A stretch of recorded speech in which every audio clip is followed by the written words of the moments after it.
channel on. Let's see if there's any massive world events. Seems like you shouldn't watch the news. I talk about not watching the news, and I do a good job of it. But I thought I'd hop on, see if there's any huge, I don't know, invasion of Greenland or, I don't know. Yeah, they just showed a picture of nothing. Wait, hold on, let's see what this says. Yeah, it looks like regular type news. Ukraine drone strike leaves hundreds of thousands without power. NATO allies react to President Trump's tariff threat. Yeah, kind of run-of-the-mill news. We don't need to tune into that. Good morning, Scott Baran. How are you? Let me get off this. Just wanted to see if there's anything earth-shattering that we needed to talk about today. Don't look like it. So I'm gonna get my fireplace going. Got my coffee brewing, despite my cold that I'm working through. I'm gonna try that. The tea, I don't know.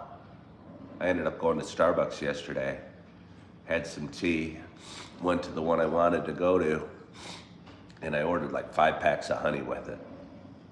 They were actually out of honey. It was sweet. I walked in and a woman goes, "Good morning, Ken." They're amazing at Starbucks that they remember your name. And I mean, I go to this one maybe once a week, probably.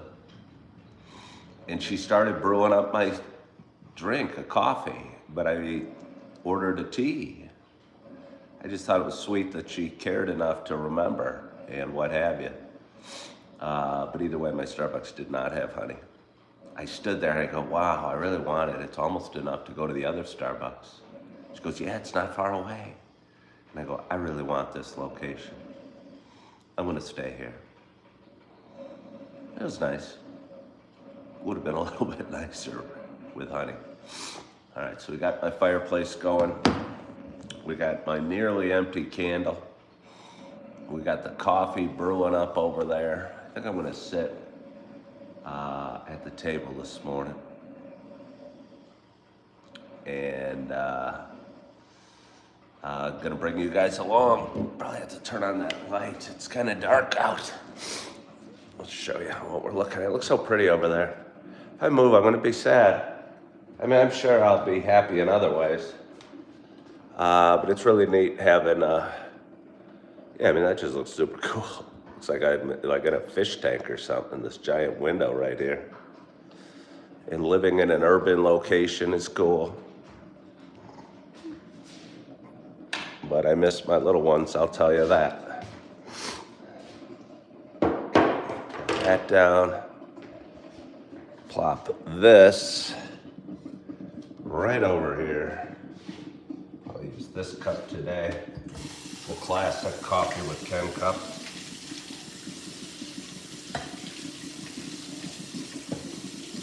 Oh, and it's a classic for sure.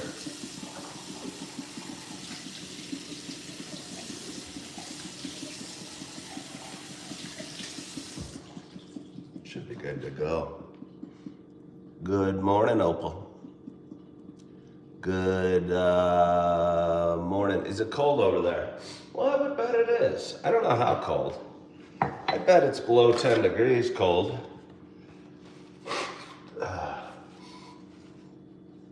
But I haven't been outside yet.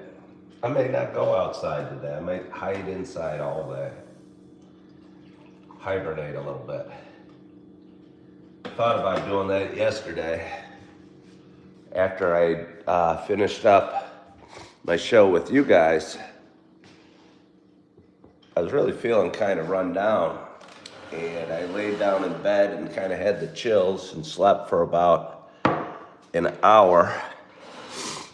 Felt a lot better once I woke up. And hold on here, I gotta sneeze.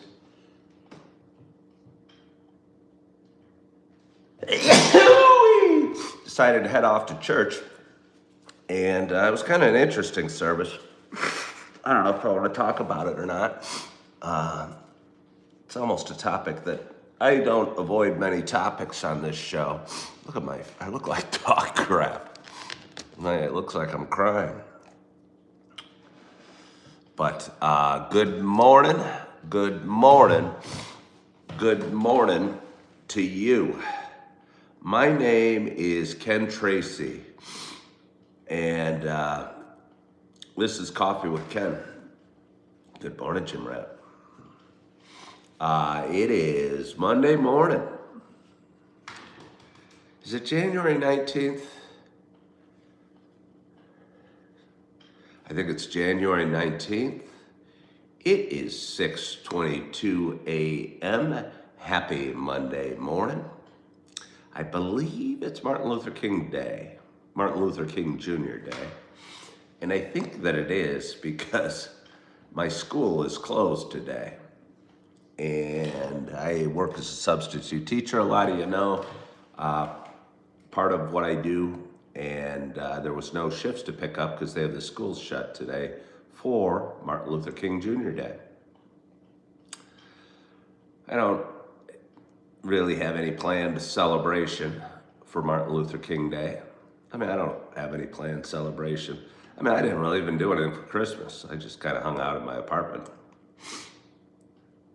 But I will give you my favorite Martin Luther King Jr. quote, and I'm not even 100% sure it's his, but I'll give him the credit for it because it might be his. And it doesn't matter how fast you're going as long as you're moving forward.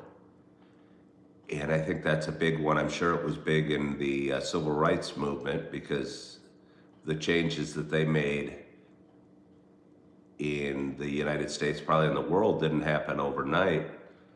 But most change doesn't happen overnight. And you need to keep moving forward. No matter how tough things get. So yeah, happy Monday and happy Martin Luther King Day. But anyway, Coffee with Ken is a show I have done for quite some time. It is a show about me talking. It is a show about me sharing some feelings. Show about me sharing a little bit about the adventure that is life. It's a little tough when I have a cold. It's weird having a cold, and I've had kind of a constant one or two since Thanksgiving. I don't feel that bad. I just have a runny head, little achy body, and a little bit the chills. I know I don't look as beautiful as you're used to. I'm sorry about that. There's nothing I can do. I could take NyQuil or Dayquil. That would help, but I don't have any. I should have had some because felt like I was suffocating during the night. What's that commercial? So you can rest medicine. It's for NyQuil. There's some crystals up on my windowsill. Look at this. I don't know if you can see it, but it's freezing over. The humidity in the apartment is it condensating? It might be condensating. I don't know what it's doing, but the humidity is getting gathered up along the metal window frames and frozen. Must be cold out there. Am I a millionaire? No. I was a millionaire for one day, but I've already done the video on that story, so we don't need to do it again. Exactly one. My account said 1 million and some change for one day. What a glorious day that was. But anyway, but for those that have been watching a while, am I woke or MAGA? I'll give you some human wisdom. I ooze wisdom, but I wouldn't align myself with woke or MAGA. People always want to put me in a box. Even Christian, I don't know if I'm a Christian. And if I can't describe, I go to a Christian church and I've been reading the Bible, but I still don't feel comfortable being labeled. So you're certainly not going to get me into a MOGA, a MAGA, or a woke box for sure. And I promise you, it ain't woke. But I'm sensitive and I understand. And I don't care who you sleep with. And I don't care what color your skin is. But anyway, for those that have been watching a while, you know this isn't just a show about me talking.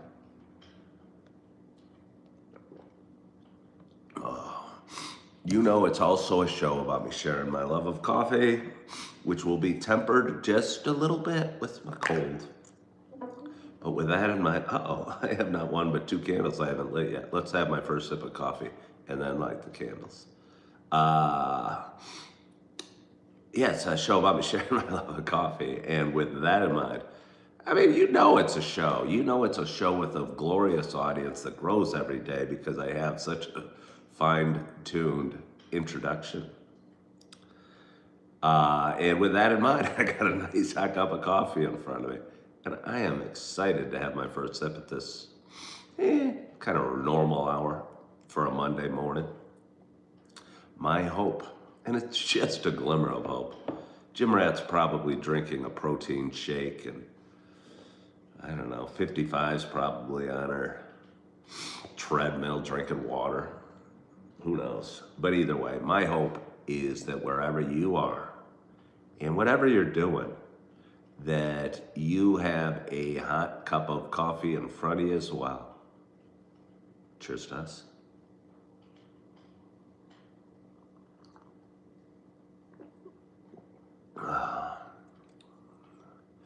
Yeah, the bummer is, it's the sea salt toffee coffee.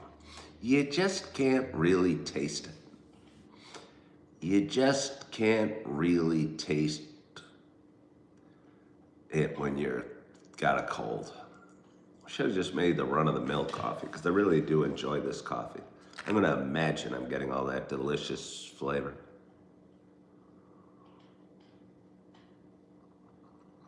And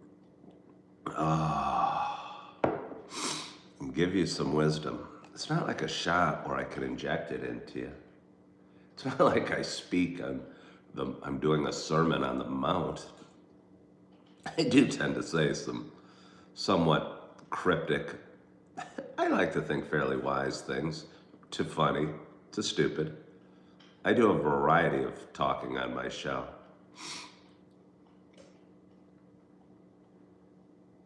You're gonna see with the show, what you wanna see. You're gonna get out of this show what you wanna get out of it.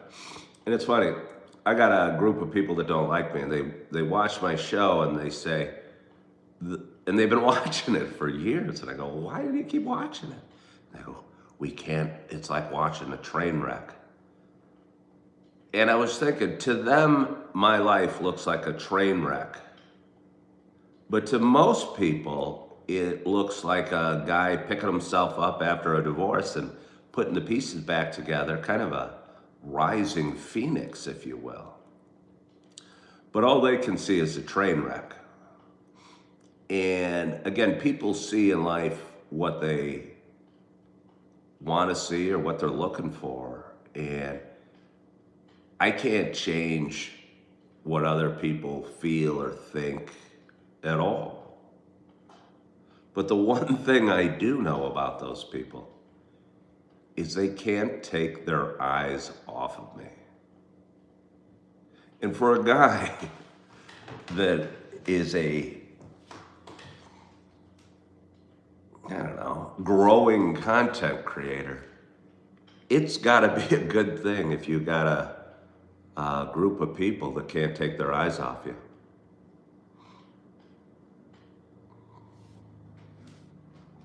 Excuse me. Good morning, Nancy. Hey, thank you for subscribing.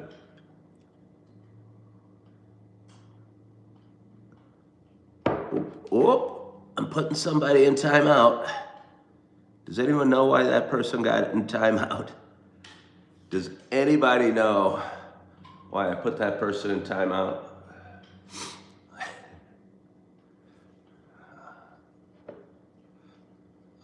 Your wife's boyfriend says he likes your stream. Well, he's got good taste.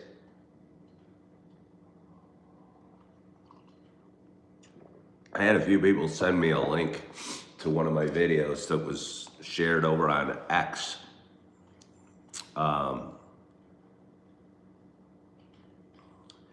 Hello, a U.S. Marine based in San Francisco. Are you from San Francisco or are you there now?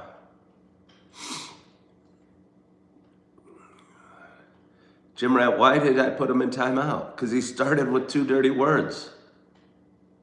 They started with 2 dirty words. You know? You should.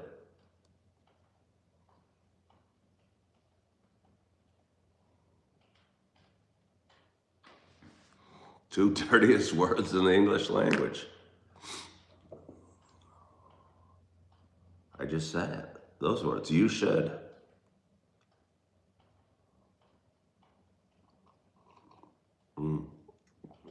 That gets somebody an automatic 1 minute on a first offense timeout. I don't even care if, and I get it. Like, I'll do it. Like, if I'm at a party and I might say, oh, you should try one of these brownies or something. But if you're telling somebody, like, advice and telling them they should do something when they're not asking for the advice, it's kind of invasive and rude. Am I Jack the Ripper? No, I am not Jack the Ripper. Good morning, Kathos Prime. How is your sweet little voiced self doing up there in Ottawa? You identify as an F-22 Raptor. Well, I don't know what an F-22 Raptor is. Is that a fighter plane?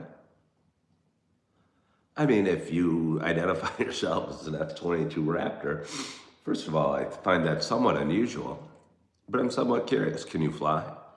Were you a pilot? I have to sneeze.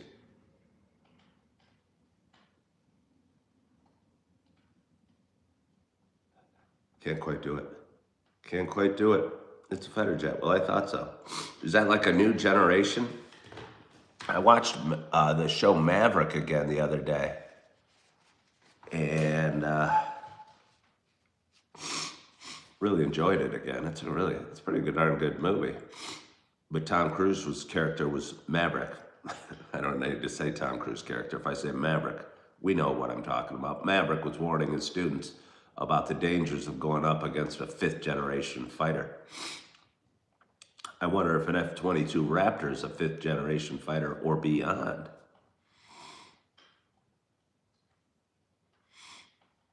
No, Rebecca went away.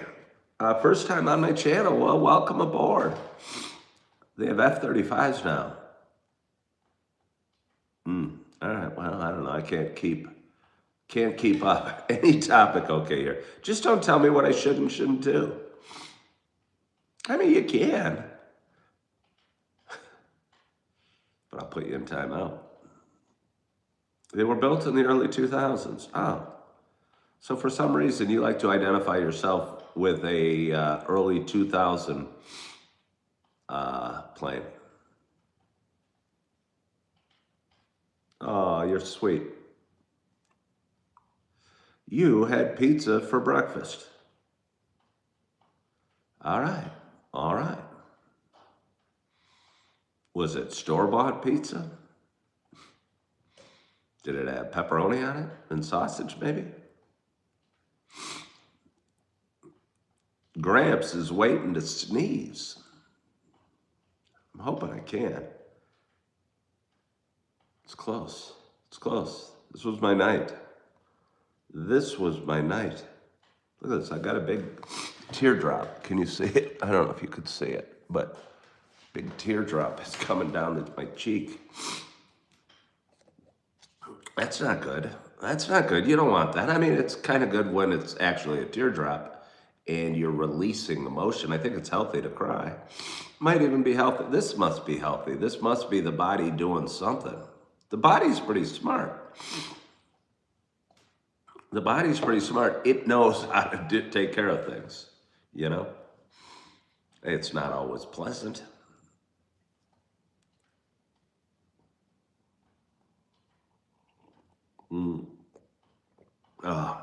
So yeah, I had a couple people send me a link to some guy on X, the social media channel, who shared one of my videos, the video I did about a 35-year-old living at home. And apparently he's got a pretty big audience. He didn't give me any credit, but it's still pretty neat to be, I don't know, people that messaging you that, hey, this guy's posted your video. I don't know why. I post all my videos on different channels. And on some, they completely explode. Like on Instagram, I don't even know. It might have a couple 100,000 views already. And on YouTube, it probably has, I don't know, 1,000, and maybe on TikTok, 1,000. I post the same video on 3 different channels, and sometimes it'll take off on one, but not on the other. I sound like I'm sick. Well, I do have a cold. I do have a cold. Somebody says they're still hungry. I don't know what that means, that you're hungry. Jim Ray, you know what I'm sensing? Ooh, you know what I see here? Do you know what I see here in front of me? With currently 49 people watching. We got 18 thumbs up. For the record, I'd feel a little better if anybody new here that hasn't double tapped that screen would double tap that screen and boost me over 20 likes. Because I think, my hunch, and it's just a hunch, should we light a second candle? Or should we let this one work its way out? I brought out a backup in case this one dies. Still waiting to sneeze. Hold on here. You're praying for me. Well, I appreciate the prayer. It seems like you don't need to pray for me. I mean, it's always nice to be prayed for. But, you know what I mean a little bit? I mean, okay, well, thank you. If you want to pray for me because I got a cold, thank you. But again, I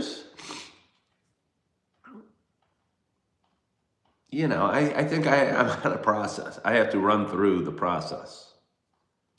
I think it will do this today, and tomorrow it'll do a little less of this. And I'll probably go to school tomorrow. Oh yes, I will go to school. I need to go to school. These holidays, they don't pay we substitute teachers on holidays. I tell you what, I'm broke. I'm trying to move to Central Illinois. Somebody on Instagram said, hey, just move to this town in Central Illinois. And they said lots to do, low cost of living. And I looked it up and I go, hey, that one seems kind of interesting to me. I could maybe do that. And for those that don't know, I'm twice divorced. And my second wife and I have 2 beautiful kids, and she just moved to somewhere in Central Illinois, and I'm living in Wisconsin. So where she is and where I am is way too far apart for the kind of relationship I want with my little ones.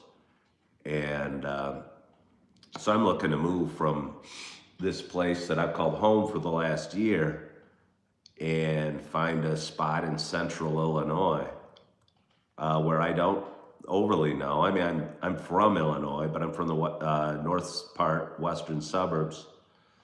And either way, it would be starting over again. And maybe I'm okay with that. And bottom line, the most important thing is I'd be able to see my kids regularly or fairly regularly. And when I did, it wouldn't be with the burden on everyone that it is having a weekend with them when they live, 350, 400 miles away. Good morning, Sarah Tyler. How are you? Did I mention yesterday that they are coming up to spend this weekend with me? I did mention that. But again, honestly, I was stressed out about it during the night. I feel bad that they're going to be in the car that long this weekend. I mean, not to mention, I'm going to be driving down there to the suburbs of Chicago on Friday, and it's just a lot of time in the car for everybody. It's almost impractical. But I knew when this was happening that it'd be difficult for all of us a little bit, and unpleasant even at times, but they need to see their data. And maybe it'll motivate me a little quicker to find a job and find a home in a place that's kind of cool and start a new adventure in central Illinois. Somebody used to live in central Illinois. What city did you live in? Am I in a house or a workplace? It's an apartment. It's my home. This is my home. There's my fridge. There's my kitchen. There's my shelf cabinets. It's my home. Bloomington normal. All right. Am I getting worse with my cold? I don't know. I like to not think you get worse, really. You go from kind of the little post-nasal drip, just a hint of a sore throat, and you go, oh crap, this isn't gonna go away overnight. And then you kind of get clogged, and then the next day your head starts running and you look horrible like me. And hopefully it'll all flow out today. And I'll feel a little better tomorrow. Do I ever wear a hairpiece? Just when I'm feeling really naughty. Hello from Buffalo, New York. How are you? My apartment is amazingly nice. And it's not expensive. I don't know if I want to go into the whole story again, but I came up here a year ago because I just had gone through an ugly, painful divorce, and I was having a hard time with 2 ex-wives and 4 beautiful kids, keeping a roof over my head while starting over in my career. And at the time I was working as a waiter. I was a realtor for 17 years and was emotionally and spiritually and business-wise crushed during our second divorce. So I couldn't be a realtor anymore, which is fine. And I became a waiter on a trip out to Yellowstone. And I stayed out in Yellowstone last summer and was housed and worked in the mountains and waited tables and did fairly well, and came back to the western suburbs, but couldn't afford a roof over my head, even working full-time as a waiter and covering my financial responsibilities. I ended up living in my Kia Soul for about a month. It was cold, and then moved up to Wisconsin in February, just about 12 months ago, and stayed in a hotel for a month, a kind of cheap hotel, and got a job at Texas Roadhouse. Was working like crazy over there, and found this apartment, and it's amazingly low cost. It's right downtown. It's got a, huge windows. Again, I'm there. That building right there is the back of the main street, College Avenue in Appleton, Wisconsin. A bedroom. Again, another huge window over there.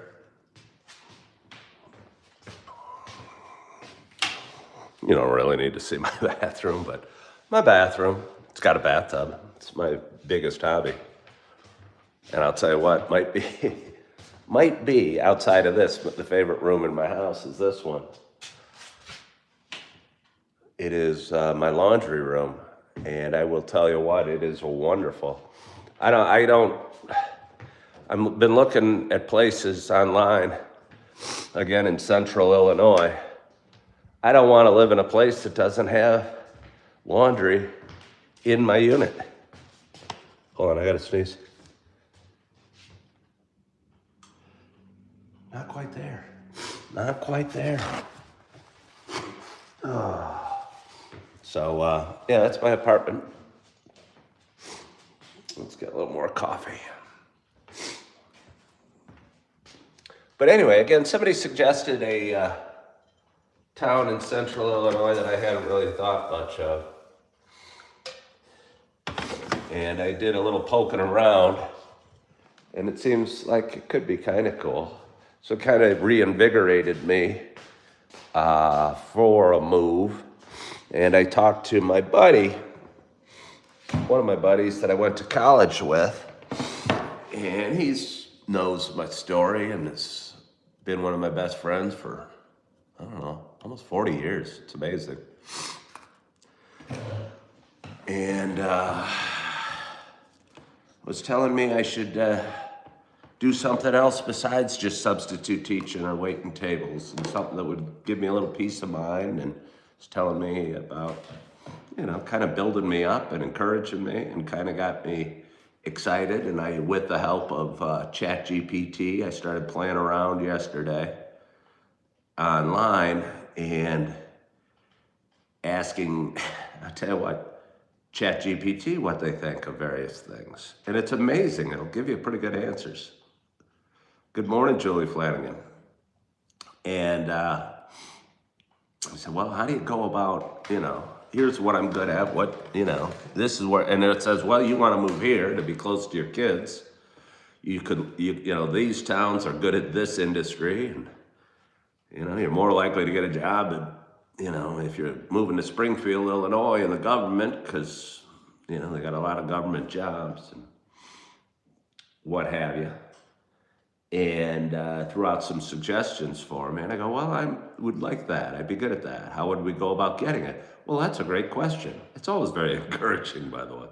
ChatGPT is a lot nicer than most people. And kind of worked on that for a while. And then the Bears game went on, and I put it down. And I actually thought it was important for me to put it down, because it's awesome to be passionate about something. And I posted a video about this yesterday. But you need to learn, passion's great, but it usually doesn't last very long, or at least that huge burst of energy that, you know, where you want to, I don't know, you get super motivated to do anything. And consistency is more important than that peak level of motivation. I'm about to sneeze. So I said, it'll be okay. I've done a good amount of work on it today, and I'll put it down. I'll watch the Bears game, and I'll pick it up tomorrow, and that's my plan for today. Why am I crying? I'm very emotional. I'm very emotional. I'm lonely. No, I'm crying because I have a cold. I don't know if it really counts as crying, but my head's sure running. Yeah. Hello, Undersky. How are you? What a glorious audience. This is an amazing... Wait, is that 52? Oh, it's 52. I thought for a second we had 62 people watching. I'm so close to sneezing. That's really why I'm crying. There's like a tickle right here. Do you know what I'm feeling? And it's just sitting there. It's torturing me. I need to let it out and at least get that near orgasmic feeling after a sneeze. Oh, you know the feeling. You just wouldn't have said orgasmic, but that's what makes my show so fun. That nearly orgasmic feeling after you sneeze and your sinuses are all clear. You, But again, it's not quite ready. It is not quite ready. Hey, let me check something out here. Make sure I got my settings correct. I did. How can you support me? Well, if you want. There's a spot where you can send me money if you love my content and help me build my audience. I'd like to do this full time. You don't have to, but if you ask the question how you can support me, it'd be appreciated. One day I'd like to be a full-time content creator. I think I make a difference doing this show. I think I bring a lot of, I don't know, something to some people, different things to different people. Some people see a train wreck, some people see a phoenix rising. Most get some sort of inspiration that I can wake up every day and keep going forward. Like the first quote I started with today. Doesn't matter how fast you're going as long as you're moving forward.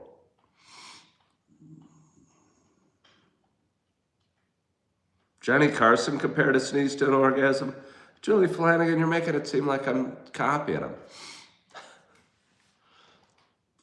He's right. We're right.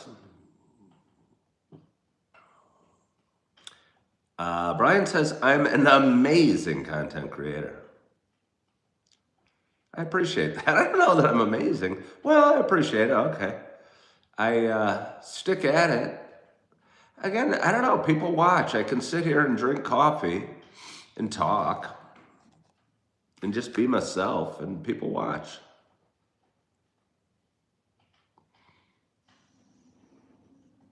Your county. I don't know what you're saying, Brian. But what you're saying ends in sackball. And because of that, I'm somewhat wary what you mean by that.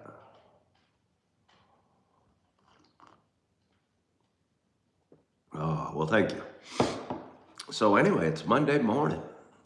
We have 50 glorious audience members here right now, and one glorious moderator. I think the glory of the moderator almost takes away from the glory of the audience. She's so glorious with her moderation. It's almost hard to, I'm about to sneeze, almost hard to recognize the glory of the audience.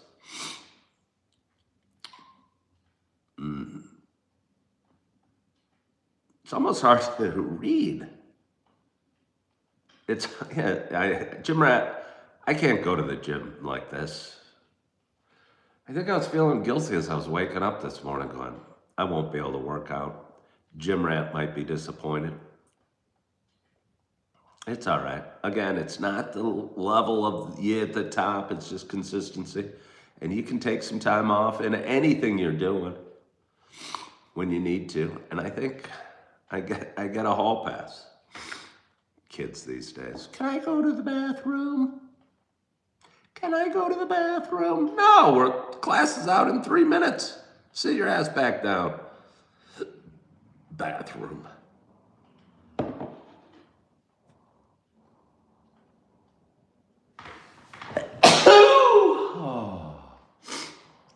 Oh, yeah. Oh, thank you. Thank you, Lord, for that sneeze. Thank you, Lord, for that sneeze. Good morning, Narinder. Well, I don't mind you saying, but I appreciate you throwing it in that you were worried I minded you saying I looked unwell. It's not the most complimentary thing one can say to another human being. You're looking unwell. That's almost akin to saying, you look ugly. But I appreciate it. And it's hard to hide. My eyes are full on crying right now. Let's see. Well, thank you, Sarah. I am blessed. Yeah, double tap that screen if you would. Let's get up to 30 thumbs up. Wouldn't that be fun? But, yeah, so I don't know what else. Oh, all right. Do you want to talk about a heavy topic? And I almost don't want to talk about it. I was a little surprised what the pastor talked about in church yesterday. So maybe I won't talk about it. I won't talk about it because he talked about it in church, but it was like the heaviest of topics. And I go to a mega church.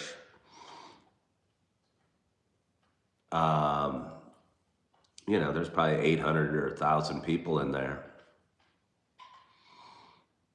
And granted, it's a Christian church, but for him to speak so openly about this topic that is so personal to so many and so important to so many, I found unusual. But he did say, and I don't even know if I should say this, it actually made me cry when he said this. He said the most dangerous place to live in America is inside the mother's womb. And honestly, it almost makes me cry just repeating that for you right now. And I'm not trying to sway you on any thought, but that made me emotional when he said that at church yesterday.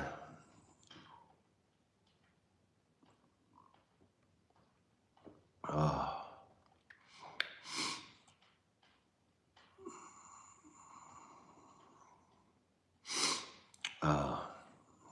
Do I need more Kleenex?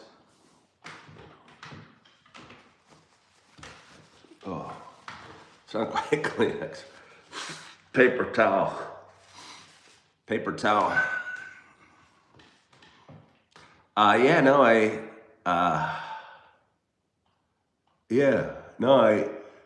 again, I don't want to talk about it more because I know it's super passionate and personal to everybody. But he implored us to talk about it more. It was interesting. His whole sermon was about that topic. And he broke down and I don't know, I think in 1984, Ronald Reagan, it was like and again, I don't mean to be political, but I think it was like the 11th or 12th anniversary of Roe v. Wade being passed. And Ronald Reagan made it January 18th, National Sanctity of Life Day or something like that. And again, I apologize if anyone's offended, but I'm going to talk about it just a little bit. And because it was January 18th yesterday, he gave his whole sermon was on it and broke down, what the Bible thought about it. And he mentioned that the Bible never brings up abortion. He said it wasn't an issue in Israel with the Jews because each of the mothers out there thought that they potentially, if they got pregnant, were going to produce the Messiah. And so would never even consider like an unwanted pregnancy or anything like that. So that's why it's not mentioned in the Bible according to my pastor. I've said it before, this isn't the pastor that I really enjoy hearing giving his sermons. So it's kind of interesting. He's more of a fire and brimstone pastor, if you will. He's like his son now is the lead pastor at this church. And I always like his son's sermons a lot because they connect to me more. They're less, they're biblically based, but more family based, I think, his stories than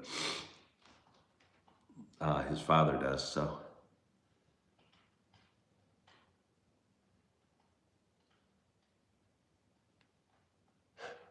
Oh, you're waiting for it. If you're waiting for it, you think how bad I'm waiting for it. I ran into a woman yesterday, and I alluded to her a couple times on this show. I started reading the Bible 4 months ago. And on the day after I started, I was introduced to a Bible mentor at my church.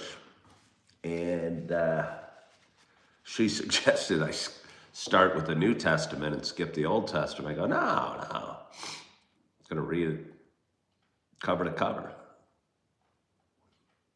And if you watched my Bible journey, I paused and probably stopped on chapter 6 in Joshua about halfway through just because I couldn't stand it anymore.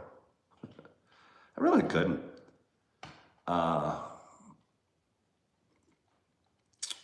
And my interpretation of it isn't biased against Christianity for sure, or Judaism or anything, but I found the words in the Old Testament amazingly horrific throughout. And she told me to skip it and start at the New because you'll get bogged down in Leviticus with the laws on food. And Granted, the laws on food were tiresome, and the laws on, I mean, every word in there was pretty tiresome, to be honest with you. And if she would have been more straightforward with her book review of the Old Testament and said, it sucks, I might not have read it. But I think a lot of Christians are afraid to say, it sucks. I don't know why, because they're afraid that an angry God will have them stoned or go to hell. So I'm the lone voice out there. And granted, I've only read the first 200 pages, but 200 pages in the Old Testament sucks. Good morning, John Jay. How are you? And you flip to the New Testament, and it's immediate. I mean, the first part of the New Testament, honestly, the first half of the first chapter is Jesus's lineage from Abraham to Jesus.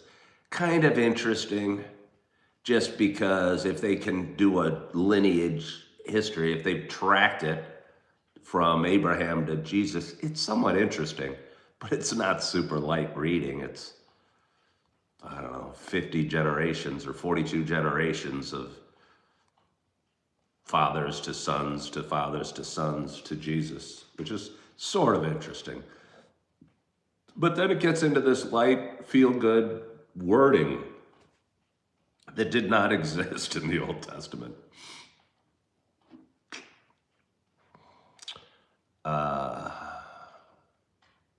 Well, then I guess the Old Testament's not the Word of God, Butterfly Ballerina. Butterfly Ballerina said the Word of God does not suck.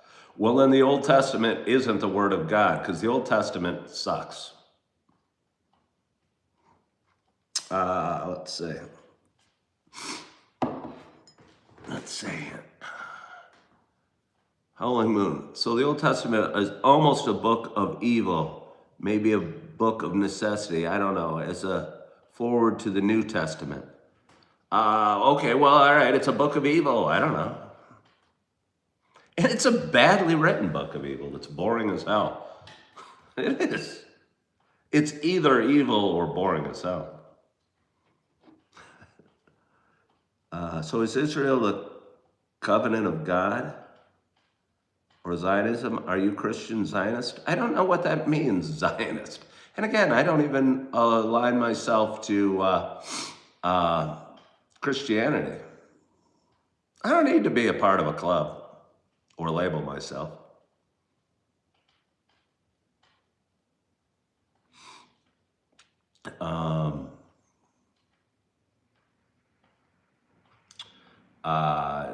Is Israel the covenant? The covenant means like an agreement.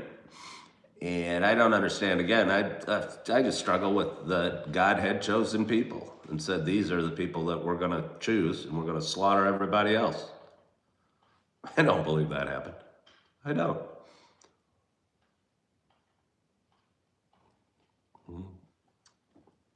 Oh. Let's see. Please read that long comment of mine, please. I put a lot of effort into that one. No. All right. Don't. I'm not going to go back, Google Chrome. You begged me to go back and read and said you put a lot of effort into your comment. Don't put a lot of effort into your comment, because I'm not promising I'm reading every word that is commented to me. I just can't. I can't. No, I can't. Give me a short version.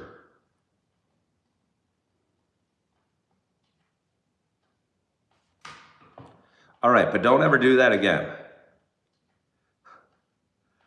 Ken, I guess you've been wondering where I've been. I've been here all the time when you saw only one set of footprints in the sand. It was then that I carried you. Well, you didn't put that much. You're just reading a poster, and it's a good one. What's that called? Footsteps in the Sand? Footsteps in the Sand? That's a good one. But yeah, don't ever put that much effort into your comment, because I might not read it. I've seen it on a poster. 2 sets of footprints walking along a beach. Or no, 1 set, I guess, is just, yeah, I think it's called like footprints in the sand.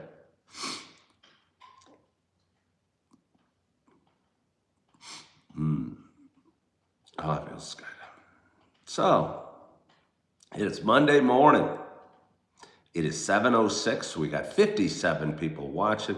We got 35 thumbs up. I mean, that would be, under any other circumstances, I would consider an amazingly glorious audience. But being we're 50 minutes in, I almost feel we could have 40 thumbs up by now. I like to keep about an 80% ratio or 4 to 5 ratio of of thumbs up to minutes. That's usually my target. So if 4 of you that are just tuning in could double tap that screen, it would enhance, it would even more glorify this glorious audience. It would even more glorify this glorious audience. It's 13:06 here in the UK. Oh wait, we're almost there. And I know you guys are showing 40 thumbs up, but I'm not, so I'm going by my counting.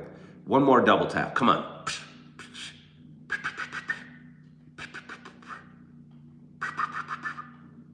Howling Moon, oh, come on, somebody double tap that screen so I can read Howling Moon's comment. So you've always taken the Old Testament as the historical preface of what it was thought to be and how it supposedly, and these were the things that we had to be concerned with at that time. Yeah, but I don't know why things we have to be concerned with we're pretending to be these holy words. Like,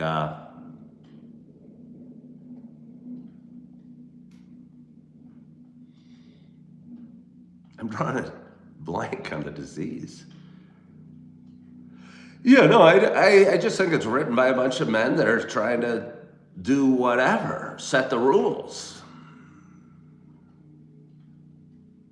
I don't doubt that. They tell you what to do with guys that have blisters on their skin. What are those people called? The people with the diseases, lepers. It goes into great detail on how to treat lepers. But that does, how are we even pretending these are God's words? There's paragraphs and chapters about dealing with lepers.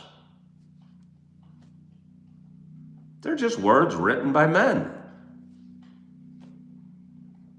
And some of those words are beyond vicious, but I don't even know why we're pretending to act like they're holy words.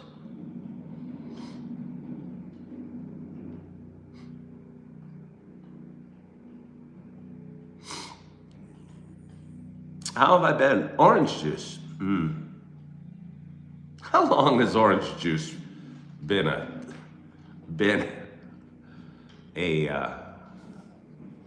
account, I wonder? Orange juice, how long have you been in an account?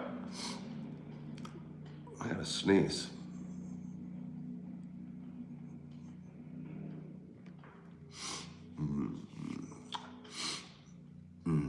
Orange juice is probably one of those people that can't take their eyes off me. Oh, 2 years, okay. I was wrong. Well, I've been fine, orange juice. I mean, I've got a cold. You had an account for 2 years, orange juice. I was thinking maybe you were an account for like 2 minutes.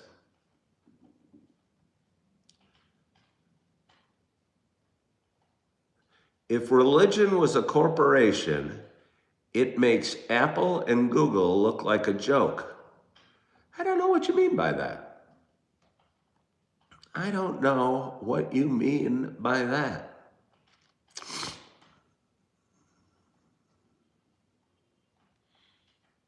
If religion was a corporation, it would make Apple and Google look like a joke. Ooh.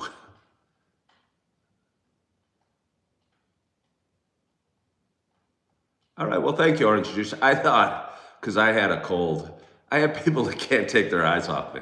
So they watch my show and say mean things to me. They say I'm a train wreck. I prefer to think of myself as a phoenix rising from the ashes. But if you're a phoenix rising from the ashes and negative people look at you, all they're going to see are the ashes. And so I got a bunch of people that hop on my page, and I thought because I have a cold and your name's Orange Juice, you might be one of them. The word must be working for people as a product.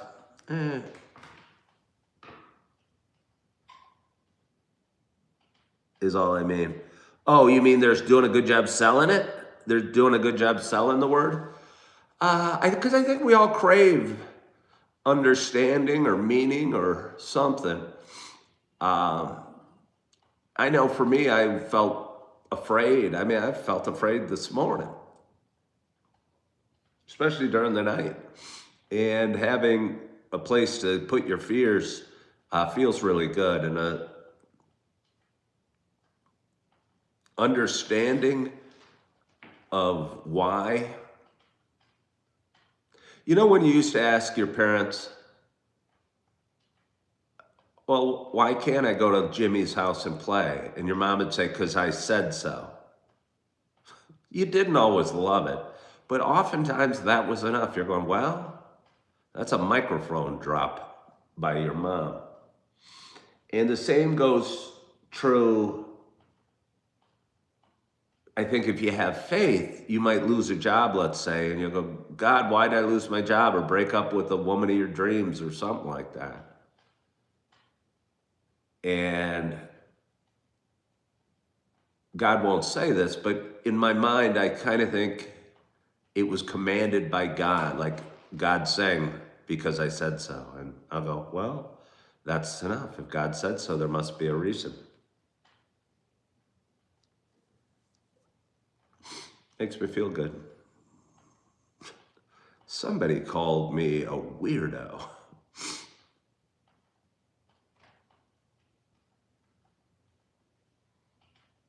I would think in this day and age where so much of society is woke, that being called a weirdo, I don't know. It's often the wokest people that will call me a weirdo. Oh, I hope they didn't delete that. Yeah, being kind of hopeless makes me unbreakable. Oh, I believe you're for real, Orange Juice. I appreciate it. Being kind of hopeless makes me unbreakable. I don't know what you mean. You're hopeless? If you're hopeless, I don't know. You're already broken, it feels. I felt fairly hopeless most of my life. Guaranteed my brother Steve felt pretty hopeless.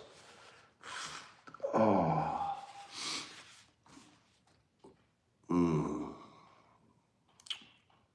So here we are at 58 minutes on a Monday morning. We've had a glorious audience and a glorious show. Again, I posted a bunch of videos yesterday. They all seemed to do real well. It felt kind of nice.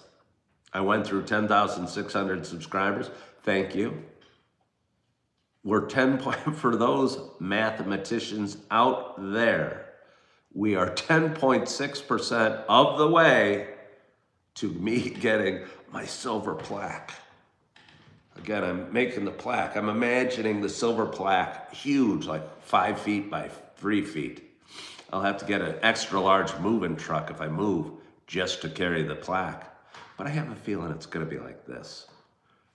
I'm gonna go, God, I fought 3 years to get to 100,000 subscribers. And I get a little something that I can put in my wallet.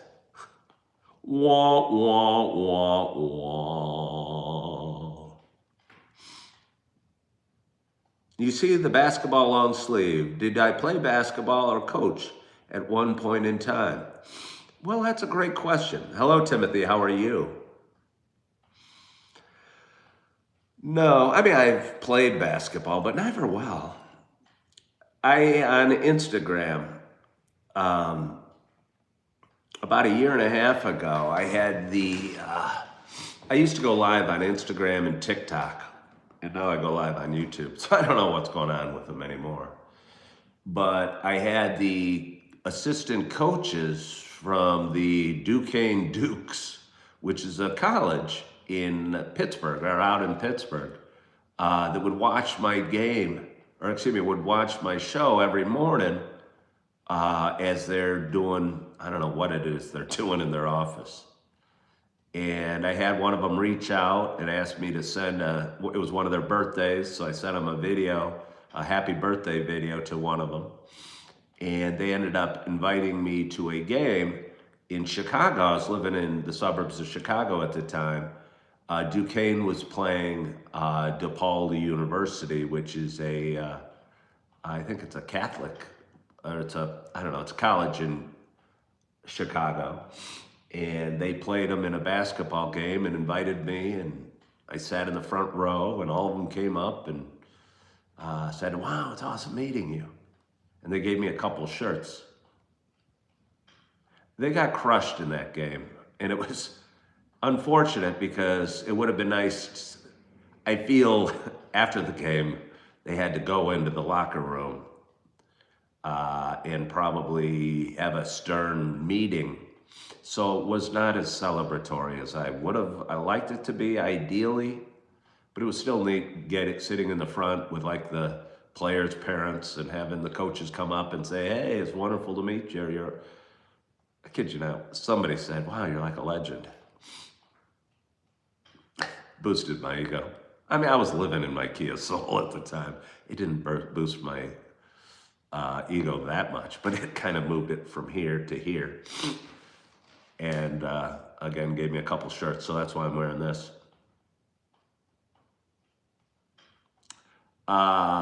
It was amazing, again, because they got blown out, and they're still so good. I think if you're sitting in the front row, and again, it was a college basketball game against, I don't think either of them made the tournament last year. So, they're two teams hoping to make the tournament, probably.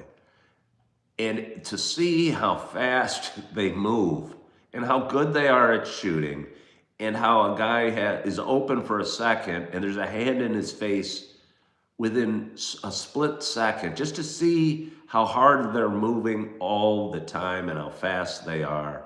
And again, it was a college team, two teams that are hoping to make the tourney. So it wasn't the best of the best, but it was such a different league than what I've ever played, for sure, or really been a part of. I went to University of Illinois, and they were a great team when I went there. But again, it was just neat seeing, and I couldn't, again, not help but think how fast and hard they were going the whole time.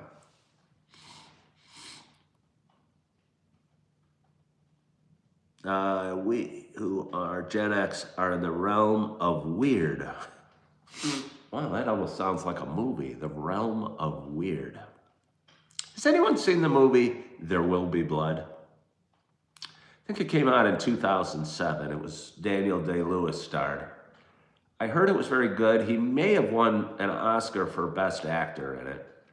And I saw on one of the social media platforms a guy talking about it and said it was a great movie. So I thought about watching it. I was going to watch it yesterday, but then the Bears came on. The Bears lost, by the way. It was okay. Did anyone watch the Bears game? Did you really watch There Will Be Blood last night? That seems kind of hard to imagine. That seems a little bit surprising that you just watched an 18-year-old movie that I'd really never heard of last night. Did I enjoy the deep dish pizza? What deep dish pizza are you talking about? I don't know what deep dish pizza you mean.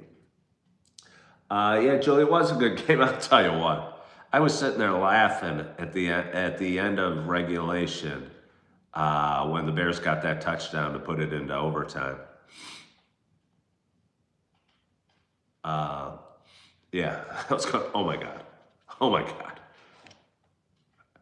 There's a guy open in the end zone, and he was falling backwards and running for his life, and he chucked it 55 yards in the air to an open guy in the back corner of the end zone to get it into overtime.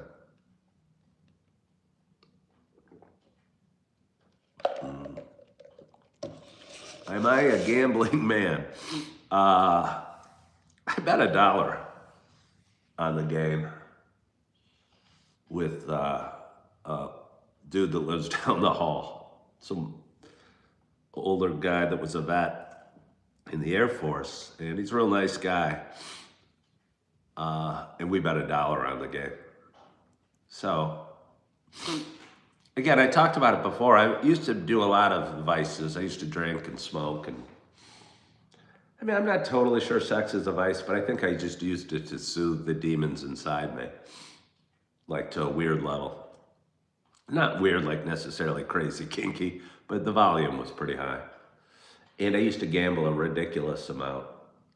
And I don't think like me betting on a game with somebody, betting $20 or something, feeds the demon inside of me to send me into a gambling rage and going back to casinos and playing blackjack again.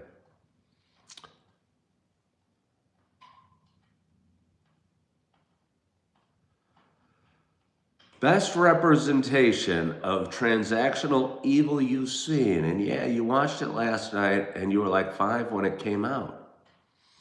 Wow. I mean, transactional evil you call There Will Be Blood? I'm not even totally sure what that means, but it sounds awesome.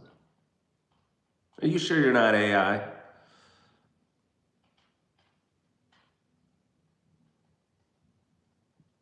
Are you sure you're not AI? That just sounds too intelligent. The best representation of transactional evil.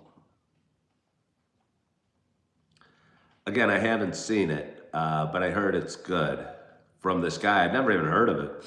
And again, it won, I think he might have won Best Actor in 2007 or 8. Watch it, trust you. Yeah, no, I was gonna, but the Bears were on. It doesn't come with Prime Video. I have to pay $3.99. But you know, I might be worth that $3.99. I might be worth $3.99.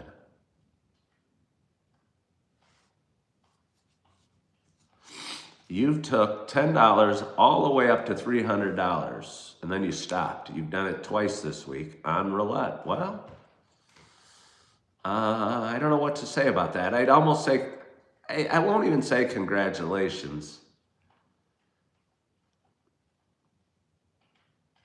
or that's awesome. If you win at gambling, it's so fleeting, it's ridiculous.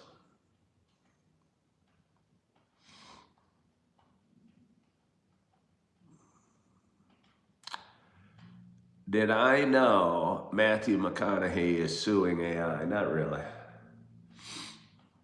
Not really. I might get a little more coffee though, I know that. Oh, what a glorious audience. We've got 67 people watching. We got 42 thumbs up. It would be awesome. Awesome. Since we've talked for 68 minutes, if we can continue that 4 to 5 ratio that I so desperately seek, of a thumbs up, 4 thumbs up for every 5 minutes. So if we can work our way up to 50 thumbs up, if anybody new here, please double tap the screen. I'd like to someday do content creation full time and then be able to travel and see my kids and not worry about all the stressors of life. And I think this show's valuable. I talk about real stuff, interesting stuff, movies, the Bible, all sorts of stuff that I think interests a lot of people. And I think I should do this full time. To do that, I need to grow my audience. And if you can help me do that by double tapping the screen, I think the more likes I get, the more YouTube pushes my content out to a larger audience. So if you double tap that screen, I'd appreciate, and it would help me. Gambling is your last thing to quit. You quit drinking cigarettes and weed. Well, way to go.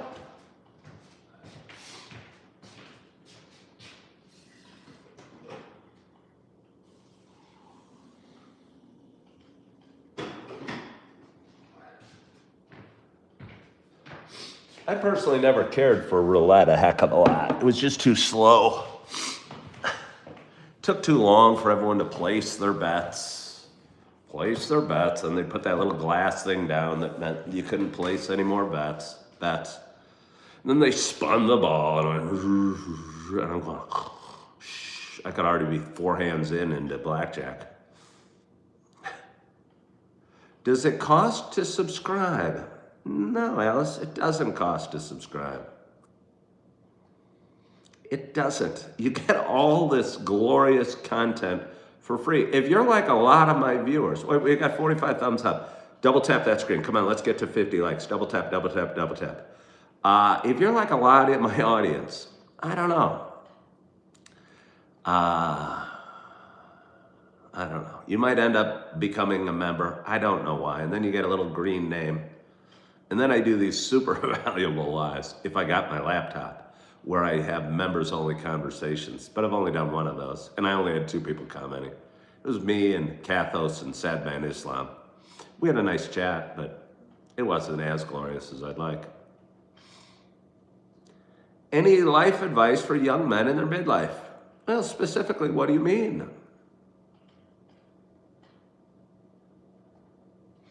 You've been watching since the white apartment. I don't know what white apartment you mean, but I appreciate you for watching.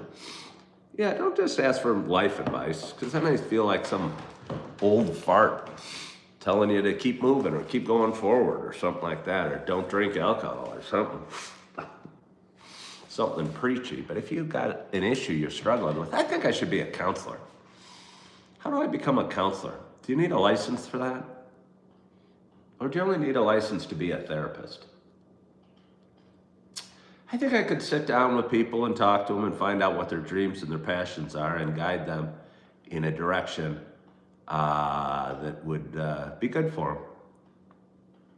Hey, Julie, thanks for sending the thumbs up. I appreciate that.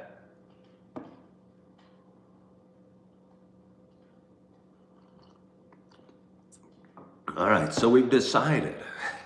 Since it's Martin Luther King Day, I'm going to celebrate that, obviously, like anyone normal would, with watching There Will Be Blood, a Daniel Day-Lewis movie from 2007.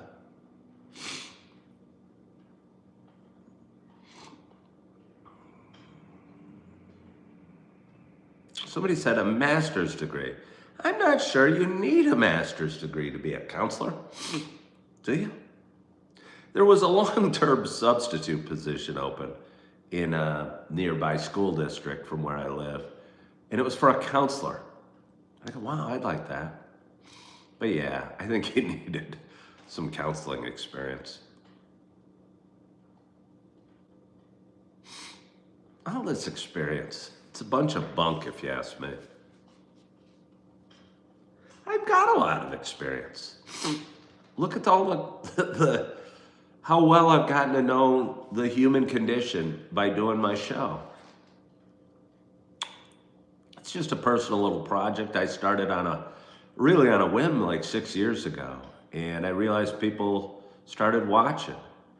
And my audience grew, and as my audience grew and I got more consistent, I think I started to learn a lot about people, and it feels real good. Well, thank you, Alice. Thank you for subscribing.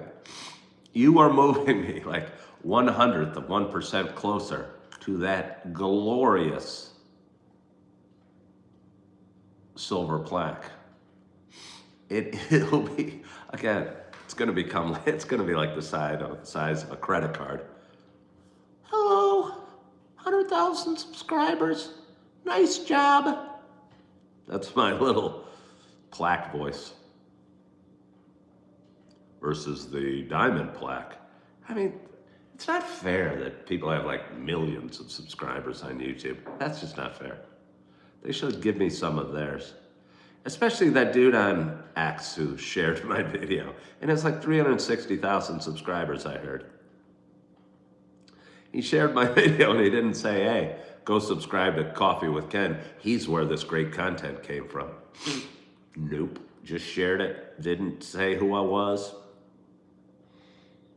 But if anyone's cruising along the social media platform X, and my face pops up about what to do if you're 35 and living at home.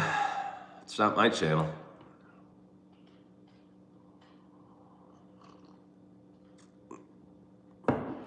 Jim Rad, I was thinking the same.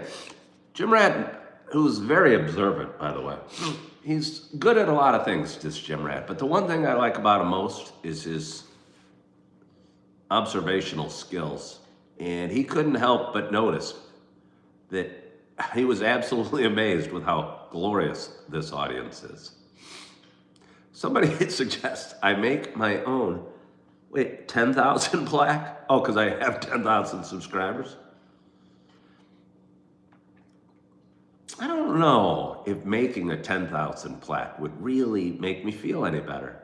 First of all, I'm not much of a carpenter. I was friends with a kid named Bill Jones. And we used to go walk, I don't know, maybe a mile. We both liked snakes a lot as kids in, I don't know, 3rd, 4th grade. And we'd walk and to a lumber store yard along the train tracks in Downers Grove. I forget what it was called. But either way, and we'd get like scrap wood and we'd bring it back. I think we might have taken a wagon. We'd bring it back to his house and we would build snake cages. And let me tell you, Bill Jones's snake cage would be way better than mine. And it wasn't for lack of effort on my part. I tried to make my snake cage look good. It's just when I put things together, they don't come out that well all the time. Am I on the East Coast? What do you mean, am I on the East Coast? No, I'm in Wisconsin. I'm in Wisconsin. What a glorious audience. Somebody said this is ridiculous. If you're saying it's ridiculous because we have such a glorious audience, I almost agree. It is a ridiculously glorious audience, if that's what you're saying, Double A. It's one of the most glorious audiences anybody's ever seen. With 78 people watching and 46 thumbs up. By the way, the only thing I don't think that's ridiculously glorious about my audience is your guys being a little chintzy for not double tapping the screen and getting me to that 50 likes, 50 thumbs up. YouTube is asking for your ID now on some channels. I'm afraid this platform will lose a lot of people once its requirement on all channels, possibly by the end of the year. Yeah, but fear doesn't do you any good, Connie. Put that fear away.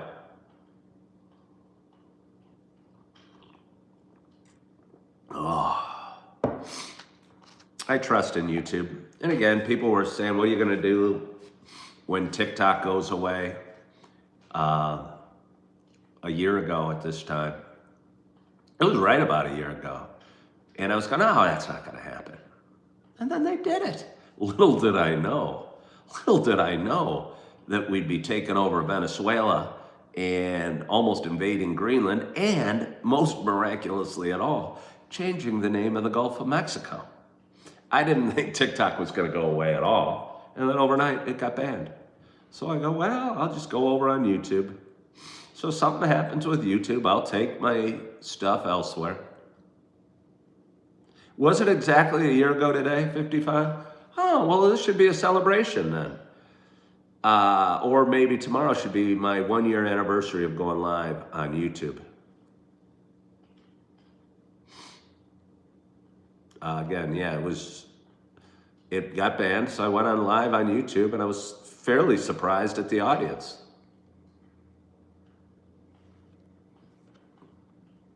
Yeah. Need more than that. I don't know what that means. And somebody else is saying $300. I don't know what that means either. But I do know it's a glorious audience. It's ridiculously glorious. I'll tell you what, I don't know what it is here, Julie. You might have been right about the weather we get here in Wisconsin. We kind of get a few flakes every day, just enough to put a little bit of snow on that parking lot and cause this, I think it's like a scam by the guy that owns the plow, to come and plow off that parking lot every day almost, because we get like half an inch or quarter inch every day, a dusting. I'd like a foot of snow. Let's see. I look like I have a trans child. But the same man says, you look like you have a Biden sticker on my car.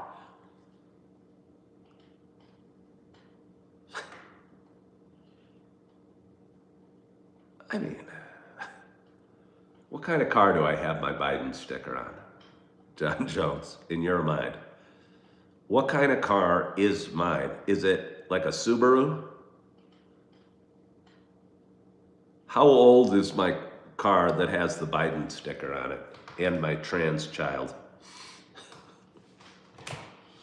We're transitioning him. He was named Johnny. We're changing his name to Janie. And then we're going to transform her name and she will be Azat. The sexually ambiguous creature that bounces around the back of my Subaru Forester with the Biden sticker. Oh, it's a hybrid, you think? I don't know. I saw an ad for like a Palisade hybrid. I mean, I'm not against necessarily electric cars. I mean, I drive a Kia Soul. That's not the most macho car in the world, for sure.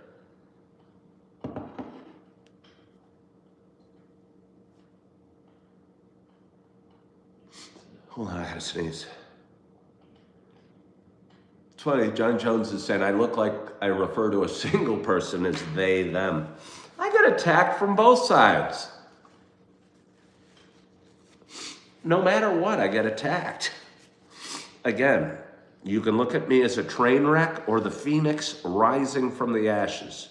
Either way, you can't take your eyes off of me. Come on out to Phoenix. No snow. I love snow. I love snow. Chicken soup would be good. Do I want to watch a movie at 8 in the morning on a Monday? Probably not.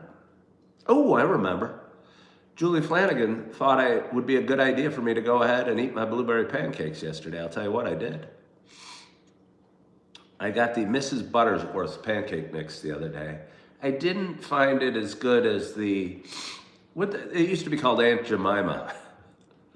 There was a pancake mix called Aunt Jemima, and now it's called something else. Does anyone know what what Aunt Jemima became? Apparently, it wasn't politically correct, so they changed it to another name. Either way, I prefer what used to be called Aunt Jemima pancake mix to the Mrs. Butterworth's mix. What are we talking about in this live? Genuine question. Well, we're talking about pancake mixes right now, but we're also throwing a slight reference towards political correctness and changing names.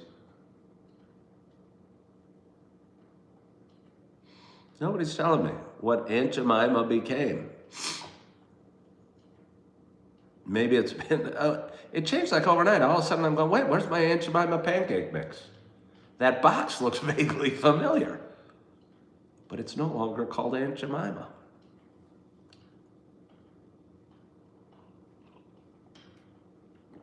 I wonder what Martin Luther King would say if he was sitting right here and I asked him, yeah, it's Pearl something, Pearl Baking. I wonder what Martin Luther King would say about them removing the name of Aunt Jemima, who I think was a real person. Not a caricature, but a real person. I think was a black woman and had her name on a brand of pancake mix. And it was good. And because it seemed stereotypical, they removed it. I would love to ask Martin. That would be a great interview.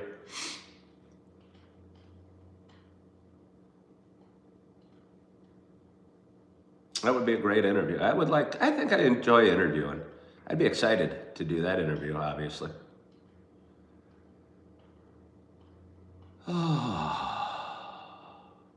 Hello from Frankfurt. How are you?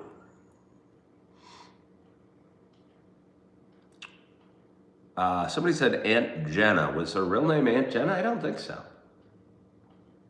I mean, again, if she was a caricature of somebody, I think that's not right. But if that was really a woman's name, and she was I don't know, made pancakes. Seems erasing that name seems strange.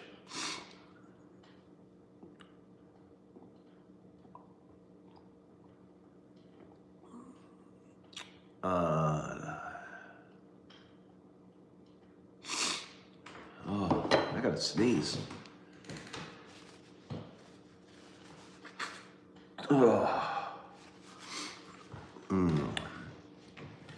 Yep. Well, how long we talked? We talked for 86 minutes. How long do you think I could do this? I did a show a few weeks ago that was like 4 hours. I edit all these shows and they become shorts and reels and TikToks.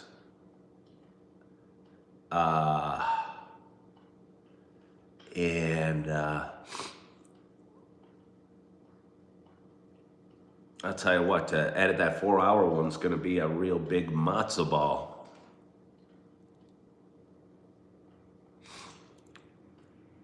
I have somebody who found me on TikTok multiple years ago and watches my show every night. And she sends me messages from time to time. And I warned her about that 4-hour show and said, oh, you're gonna choke on today's show. Wonder if she ever made it through. All right, well, 55 wants me to keep talking. See, yeah, I don't mind when somebody tells me what to do. Like, keep talking. But when somebody says what you should do, there's a certain implication that they know better than you. Like, I don't mind 55 telling me what to do. Keep talking. All right, I will. Good morning, Leon. How are you? How are you, Leon? Mike says I need some medicine. Oh, I do. Or I can just let it all drain out. Somebody says $1,000. What about $1,000? Person that hopped on and said $1,000. Are you considering donating that to a good cause? Maybe to your local church or homeless shelter? I'm sure they would appreciate it. Maybe food pantry? They would love that, and it'd be very generous of you. Other than that, I do not know what your $1,000 means.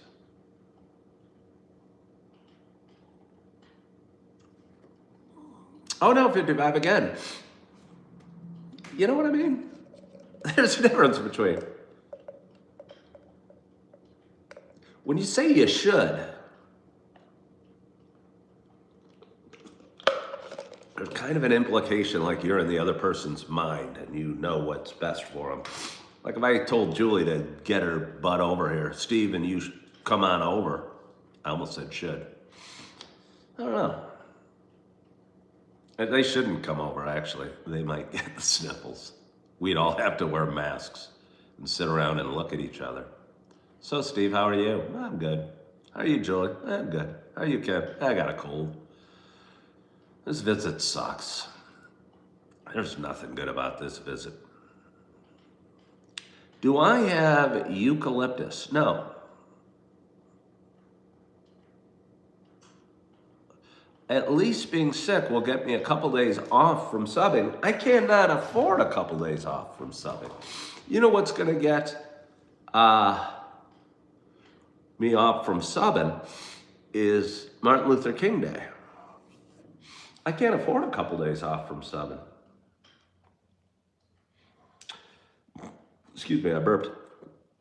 But no matter how much subbing I do, even if I do it 5 days a week, It doesn't pay my bills.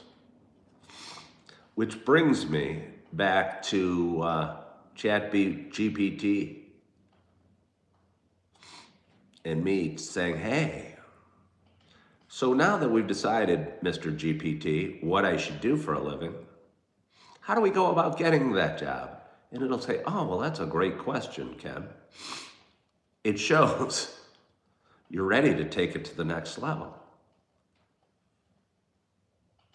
First of all, we have to do this, then this, then this. If you'd like, I can create a resume perfectly tailored towards that, and a cover letter as well.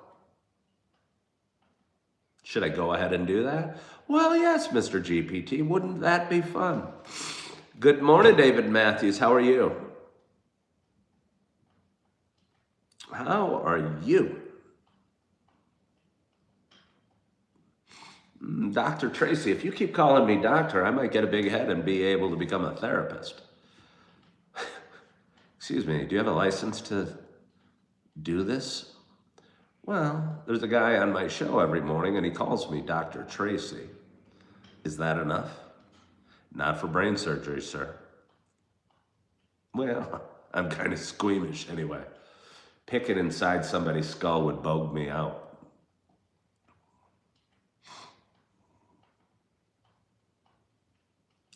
I don't give you therapist vibes. Well, maybe not therapist. What about counselor? Could I be a counselor?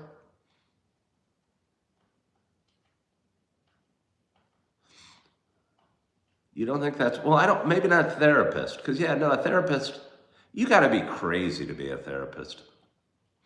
But I think a counselor is kind of like a therapist meets a coach.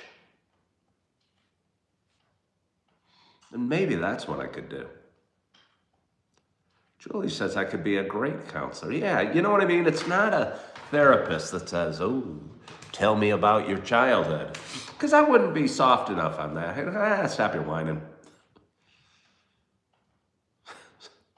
Cry me a river. Look at my face. You're crying about your childhood. Look at my face. I'm gushing tears.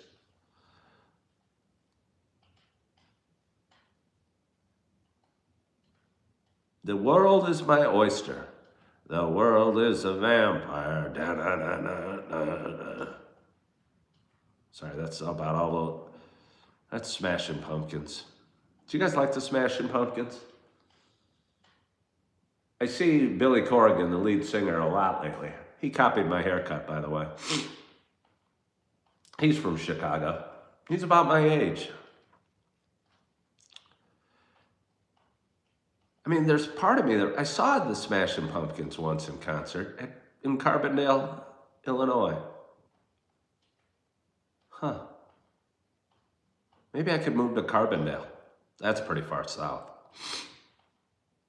Jimmy the Nose, you need money, Ken. You've been a realtor. Get back into sales. No, Jimmy Nose. I'm not good at sales. I want to hug people. I don't want to sell them anything.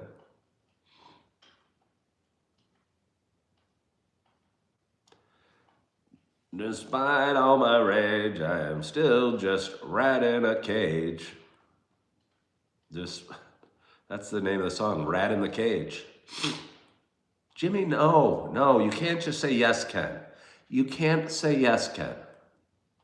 I'll put you in timeout. You're being very bad. Sell something they need. Jimmy the Nose, okay. Jimmy the Nose, you know what you need? I have what? Okay, I got 63 people watching. Do you know what you all need? What do you all have in common that you need?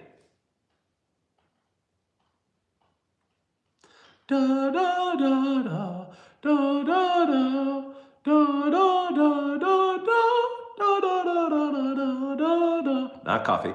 Da da da da da da da da da. Jimmy the Nose says entertainment. A hug. Julie says love. More Ken says 55. A life says Adelia. you need me to keep doing Coffee with Ken. We've got 67 people watching me drink coffee. I'm not selling you, I'm not begging you, I'm sometimes encouraging you to give me some thumbs up, which, by the way, you could.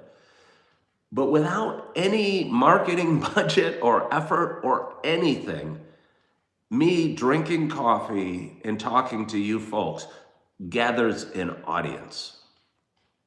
And the audience grows every day. And for me to go sell solar panels for some company and try and create demand just doesn't make a heck of a lot of sense to me. When I have a product that is Coffee with Ken, that grows every day, that generates revenue, that makes the world a better place, I just can't imagine selling something else. If I could be a teacher or a coach or a counselor or something, I see value added in that. Yeah. How much do I make here?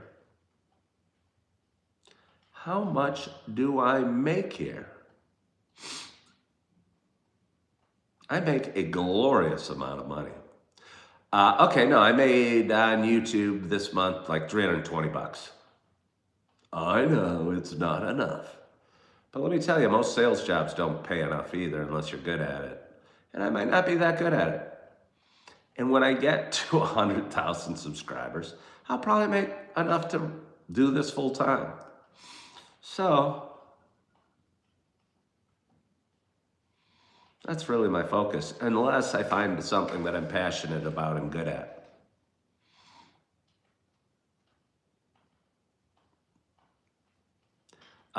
Did I take early retirement or did my body suffer? My body just suffered.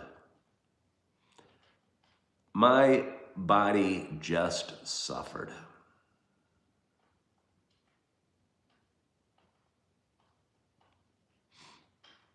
Yeah. I'm gonna get a little more coffee. $10 per day. Well, I mean, that's over 28 days. I think, yeah, I'd say about $11 a day. How about looking into being a life coach? Okay, well, Sarah Tyler, through my videos and through my shorts and reels and TikToks, you could almost already call me a life coach. I'm not trying to be, but I'm fairly wise. I've had my ass kicked enough to have learned a thing or two.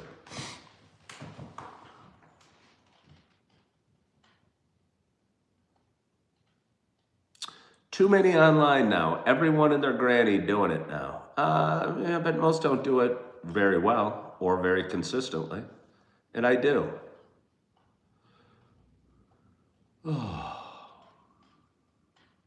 Yeah, no, I think most people probably try it out and quit right away and probably suck and aren't interesting and aren't funny or don't have a variety of topics or don't have anything of value to offer.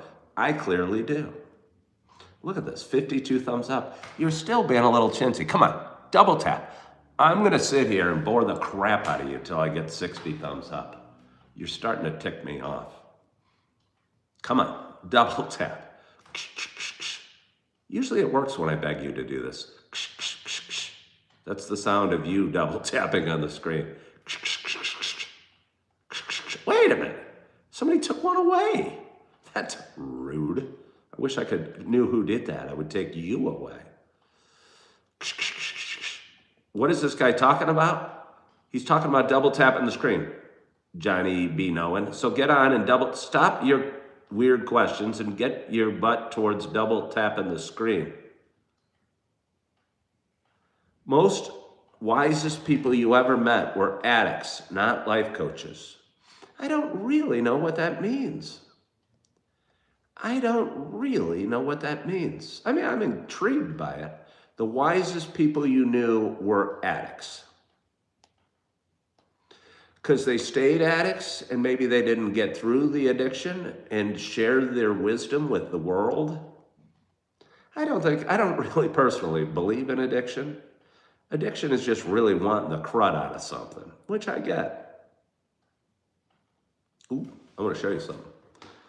Can you double tap more than once? That would be a triple tap, Alice. I don't think you can double tap more than once. Where are my eyebrows? That's offensive. That's very offensive. That hurts my feelings. Joe Rogan, is that me? No. I think Joe Rogan's boring as hell. Honestly. He's mega successful. And granted, he was of some noteworthiness. But as a comedian, I thought he was boring as hell. His show, I thought, sucked. I mean, I never even watched it. I've never watched the Joe Rogan Experience. And I'm not saying I'm better than Joe Rogan, but I'm better than Joe Rogan. I don't find him interesting. I mean, I don't think I'd like to even go for coffee. I'm not saying he's a bad guy, and I'm not saying he can't do a massively strong spinning back kick and doesn't have a huge amount of money. But I don't find Joe Rogan really interesting in any way, or even a great interviewer. It's weird. He has interesting guests. Okay, but how did he get a huge audience? Is it because UFC was so popular? I don't find his voice appealing, his appearance overly appealing. I'm not sure what made Joe Rogan. He uses bots. I don't know what that means. And I'm not saying he's bad or anyone shouldn't watch it or Steve Bannon got Joe right. I'm not trying to rip him apart. I'm just not sure why he's such a mega successful podcaster. He started at the beginning, okay. Because MMA, and he tackles all subjects. Okay, well, I tackle all subjects, so that means I'm doing something right. It's his popularity. But why is he popular? I'm not saying he's bad. I'm just saying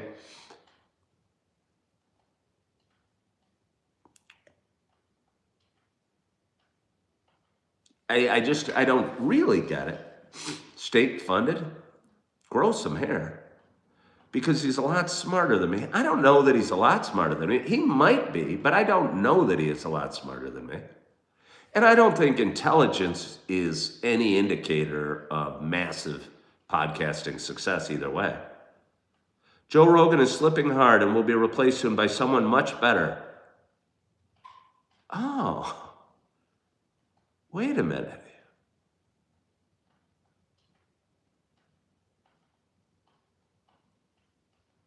You like him because he's a beast. Okay, because he can like kick really hard? You know, and Jim Rand, I'm not trying to be negative on him, but I just haven't seen, I don't understand. I've seen some of his guests, but what he says I don't find overly insightful or interesting. And his guests, yes, he interviews Mark Zuckerberg, I don't know how. And yes, he makes $1 billion a year. And yes, he can give a great spinning back kick. But I don't fully get why he's so popular at all. Yeah, honestly, I don't think he's... Yeah, no, I'm not trying to be negative. I'm not trying to be mean. I'm going, Joe, what the hell's... If he was sitting there, I go, Joe, what makes you so damn successful? You know? It's all about the presence, and you don't have that. The presence? I don't have the presence.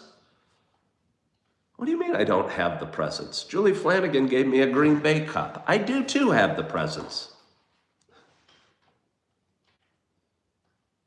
I'm a hater. That's why I can't see. Oh, okay. Oh, it's the presence, because you typed it's all about the presence, and you said I didn't have the presence. I don't have presence. I think I do. I think you're wrong. I think you're watching the show because I do have presence. Again, I have people that can't take their eyes off me. and loved my show so much that they create videos of me. I think I've got presence.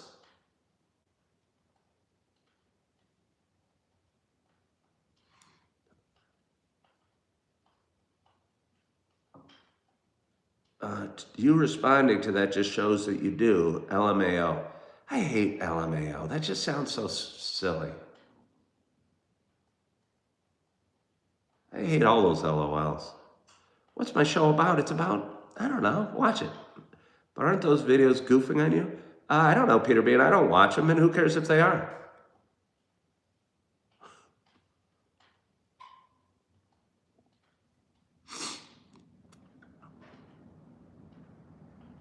I'm going to get a little more coffee.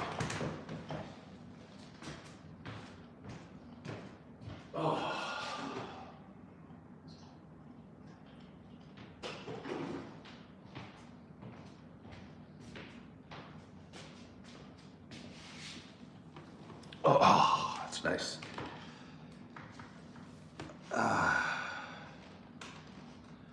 That's where you're wrong. Joe makes it about his audience and his guests, but you're concentrating on yourself. Well, I don't know. Has Joe Rogan ever read one of your comments, Ty Man?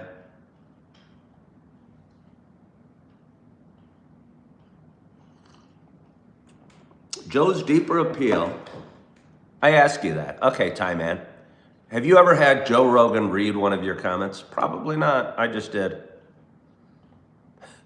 Joe's deeper appeal was his podcast was used to pin powerful people down with the hard questions, but he has been weak on this lately. That's hard or more an intense reporter will take over. Tucker or someone. Okay. Well, thank you for watching, Rebecca.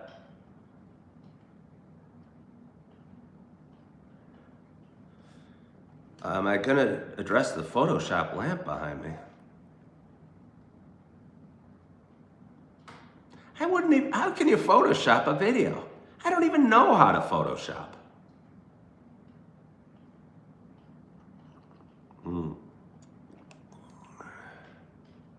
Joe has a podcast, so questions need to be answered afterwards.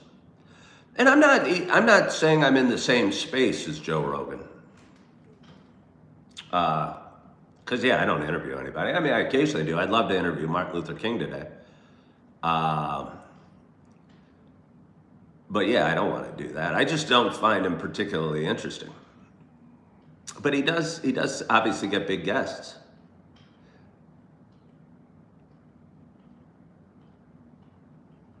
You are sitting here with a Photoshop expert. Of course you are. Of course you are. You just happen to be sitting with an expert. Hello, Mr. Photoshop expert. Can you analyze this lamp in the back of Coffee with Ken's video? Why, yes, I am a Photoshop expert. I have a PhD in Photoshop, and that's clearly a Photoshopped lamp. Let's see. I'm sitting here. Oh, wait, yeah. Yeah.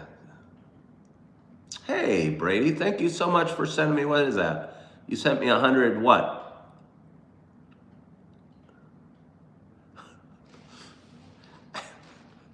I'm sitting here with why wouldn't you be sitting there with a Photoshop expert? Of course you are, aren't we all? I've got one in my closet. I only bring them out when I'm watching somebody stream on YouTube and I want to verify whether something in the background is Photoshopped. I knew my life, my video, the one thing that was missing in my content creation was a lamp. So rather than go out and buy a lamp, I thought I'd just Photoshop the crap out of my video every day. Have I had cowboy coffee? No, I haven't. I have not. Oh. I turned the thing so you could get a little more of my fireplace. Oh, that's nice.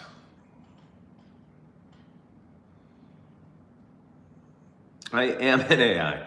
Humans don't come as handsome as this. You don't look as good as I do if you're real. Clearly, I'm an AI.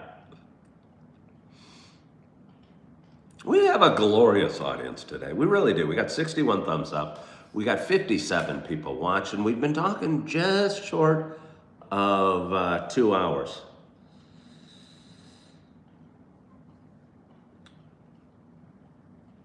Does anyone know any quotes by Martin Luther King? I offered my favorite. It doesn't matter how fast you're moving, and as long as you're moving forward.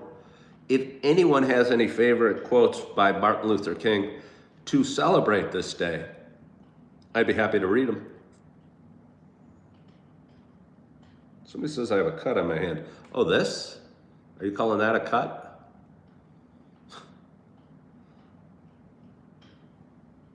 I have something here. It almost feels like a wart. How come you get warts when you're kids? Do you remember like warts being an issue? Like the smell of Compound W? How come we don't get warts anymore? Did we find a cure for warts?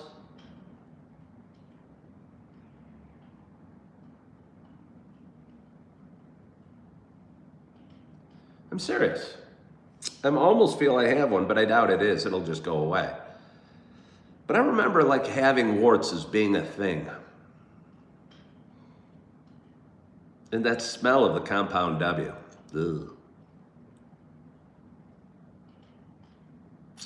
And also, I've said this before, hiccups.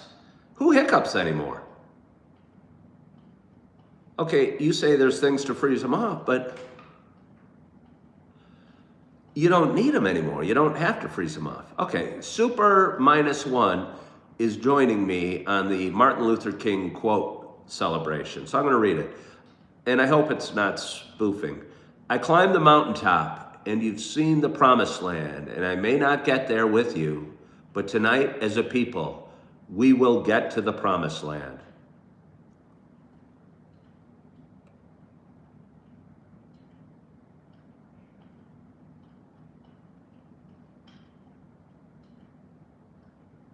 Yeah, no, I went to my daughter's cheer meet, and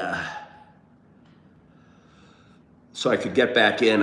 I paid my $10 to get into the cheer meet, and they put a mark on my hand. 55 hiccups all the time, and so does Julie. I used to hiccup all the time. So, okay, do any men, could it possibly be a woman thing? Because 55 and Julie are both women. And it's possibly kids and women. I mean, or did I just solve my hiccups? You thought that was Moses. It might have been Martin Luther King borrowing one from Moses.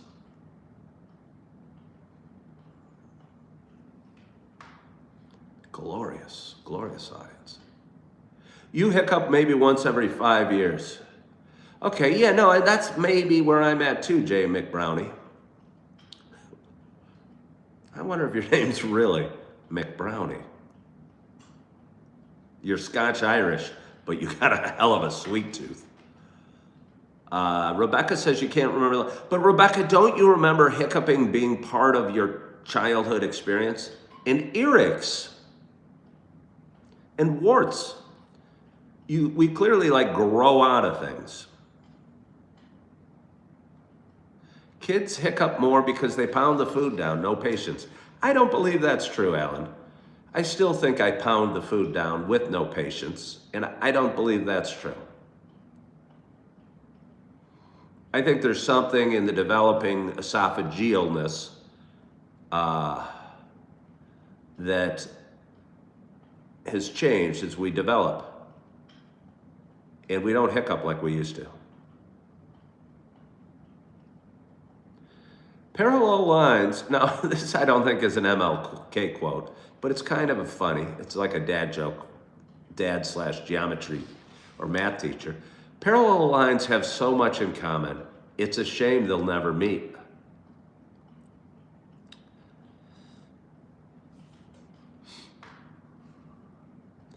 Hiccups are a spasm of the diaphragm. Well, then, either way, the diaphragm has developed to the point that it's changed and we don't do it anymore.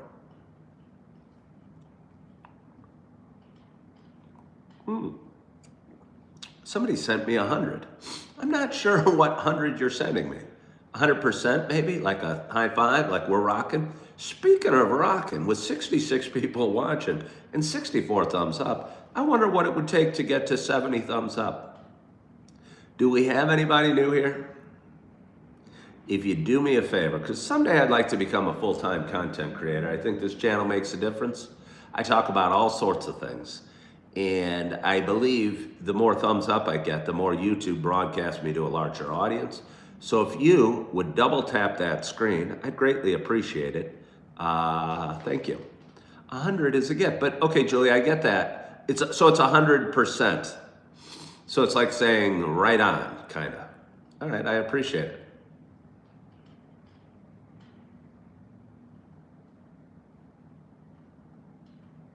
But it's not just 100, it's 100% is what I'm saying. Any other Martin Luther King quotes you want me to read? It is it his birthday? I assume it's his birthday. I'm not totally sure. I'm gonna guess it's his birthday.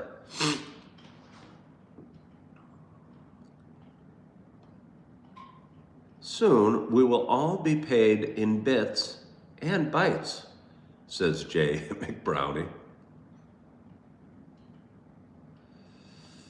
Well, I don't know what to say about that. My eyes have stopped watering.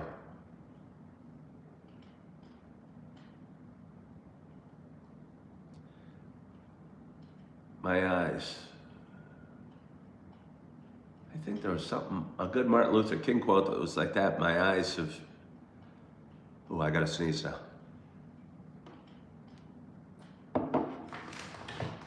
Oh, that was so good. That was so good.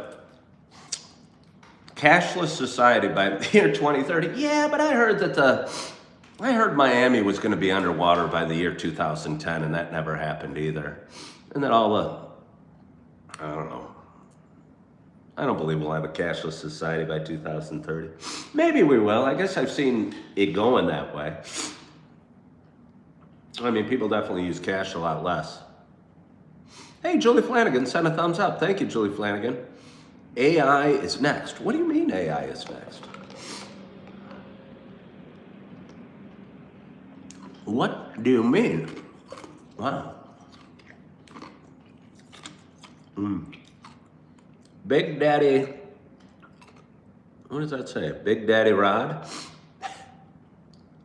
Hello, Big Daddy Rod. Where have you been all my life?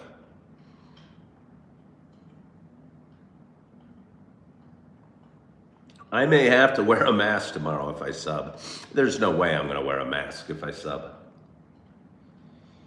I'd rather not earn the money than wear a mask and drown in my own breath. Scotland's civilization, older than their pyramids, but they're crying for a statue in Glasgow. I don't know what that means. Julie Flanagan's got an MLK quote. Faith is taking the first step even when you can't see the whole staircase. All right, I like that, Julie. Thank you. Thank you for sharing that. A riot is the language of the unheard.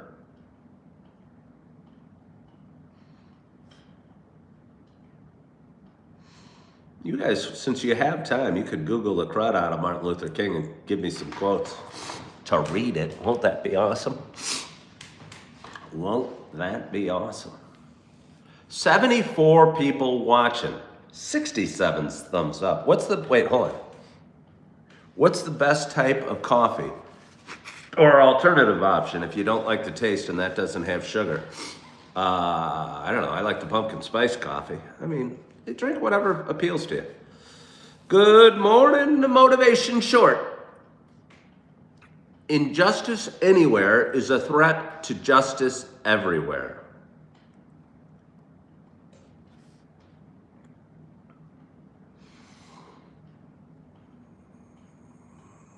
We must learn to live together as brothers, or we will die together as fools.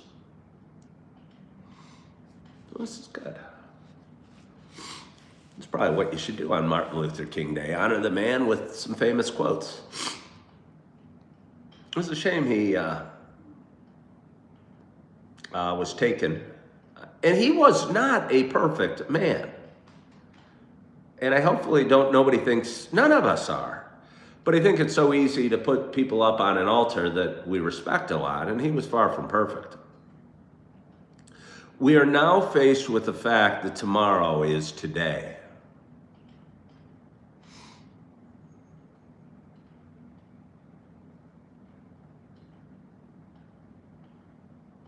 Shallow understanding from people of good will is more frustrating than absolute misunderstanding from people of ill will.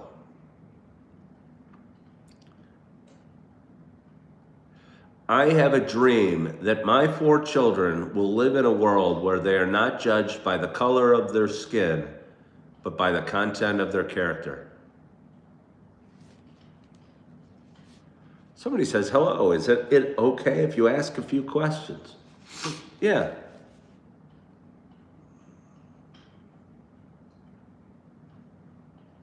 Yes, it's okay.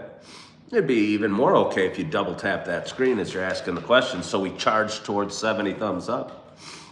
Our lives begin to end the day we become silent about things that matter.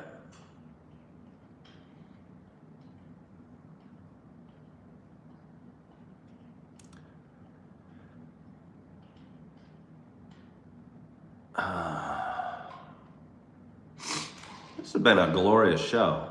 Would we all agree? Do I have a faith? If so, what is it and why? I have, when you say a faith, I don't really know what that means, a faith. I have faith. But it's interesting the way you phrase that question. Do I have a faith?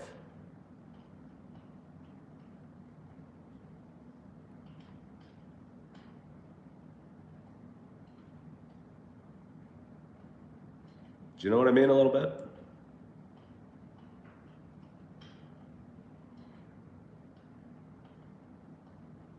I have faith.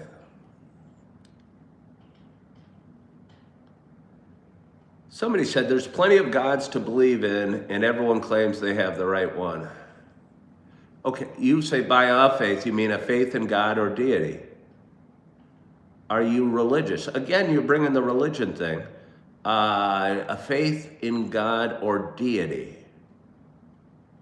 I believe in a higher power and creation and that things happen for a reason. And I have faith in a better tomorrow. Would I label myself Christian? No. I would go to a Christian church. I really wish the band at the church I go to would be a little different and they'd play some of the classic spiritual songs that move me. Oh, I gotta sneeze again.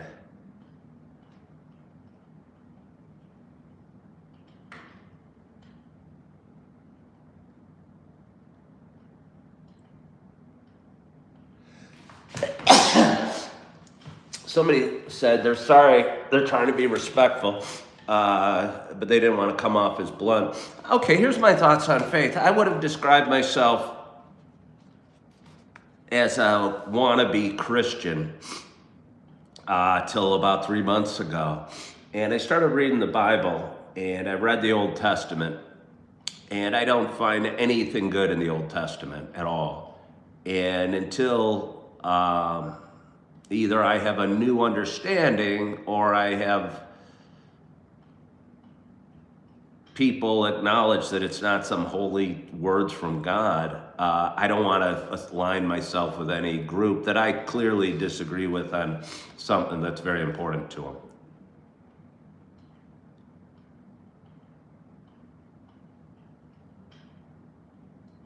Am I sick? I certainly have a cold. Can you try to explain to me what you believe? I would love to hear about it. I am studying and cataloging belief systems. If you could tell me what you personally believe, it would be extremely helpful. No, I don't feel like doing that.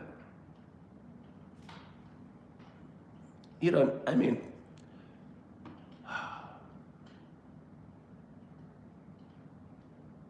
I believe in a higher power. I believe when I pray, somebody's listening.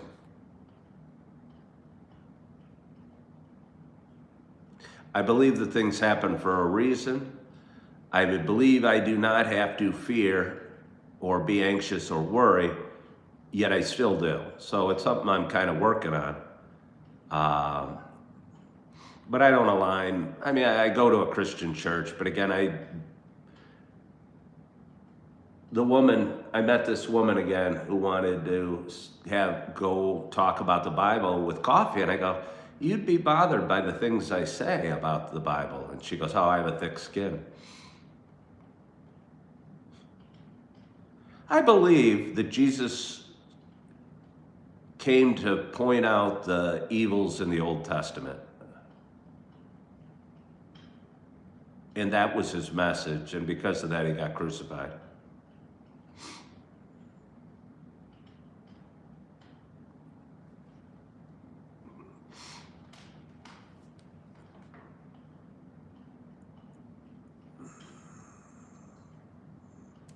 Old Testament rated R, somebody said. No, Sir Adam, where have you been? Sir Adam, where have you been? I forgot about you, Sir Adam. I haven't seen your name in a while. Old Testament rated R. I would just say the Old Testament is mean and nasty. And totally unspiritual or holy. And it makes me laugh when anyone acts like these are magic words of God. I mean, I'm not even trying to be disrespectful. They were just kind of words written down by some dudes that wanted to write down some words.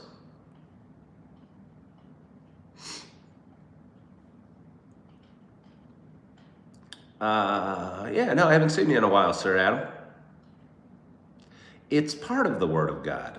I don't think that it's even slightly part of the Word.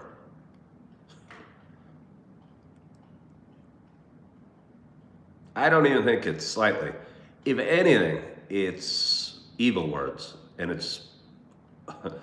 you're not going to like it. I think God in the Old Testament might be Satan. Yeah. How do you feel about that? I think the God portrayed in the Old Testament is Satan.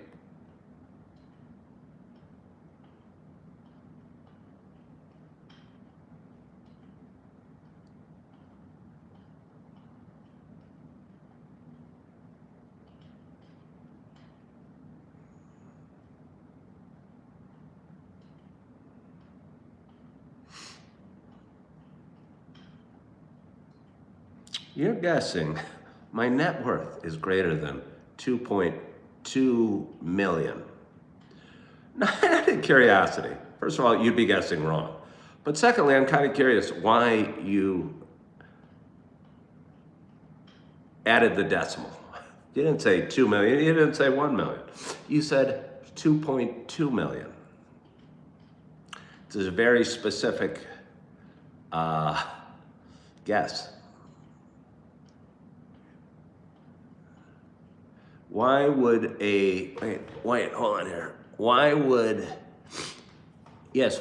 a good God put a tree they could eat from and a snake in a perfect garden they couldn't eat from? Well, why would a good God flood the earth?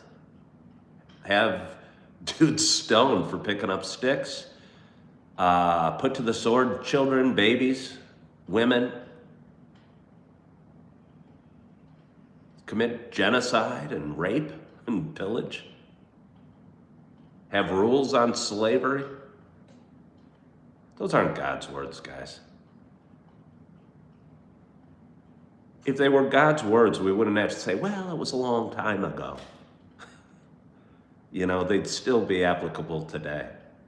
They were written down by dudes that we're writing down words. I just don't understand why anyone thinks they're God's words.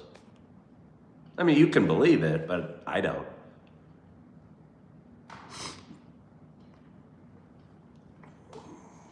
God never killed Adam. Well, why would God have killed Adam?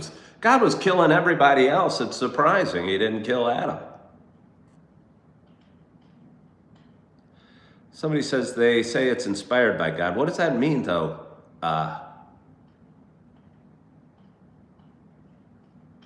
Yeah, what does inspired by God mean? I mean, my words that are coming out today are inspired by God.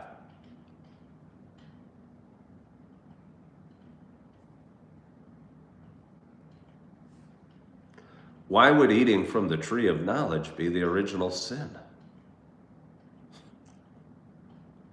You know, why would God not want you to be knowledgeable? As if he's hiding something.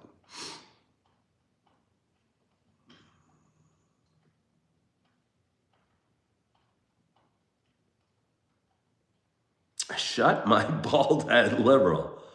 I look gay.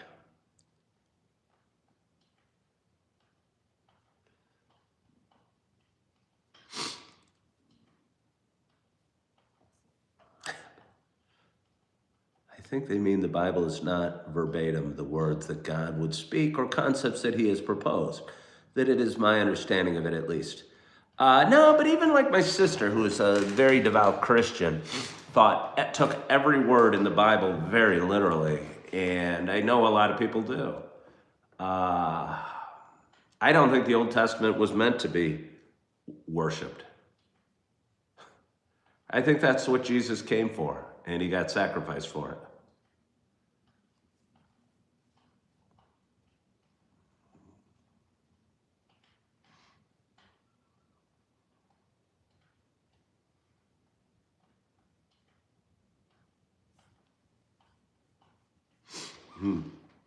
Tempted to get a little more coffee because we're having such a glorious audience. But we talked a long time.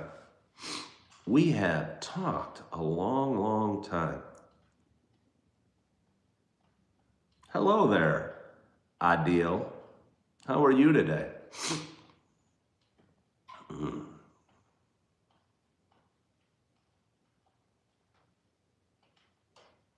Somebody said the fruits can be taken from the ungrateful. I'm the most grateful person in the world. I'm grateful for the snow, the sunshine, the coffee, my candle, the fact that I'm getting over my cold.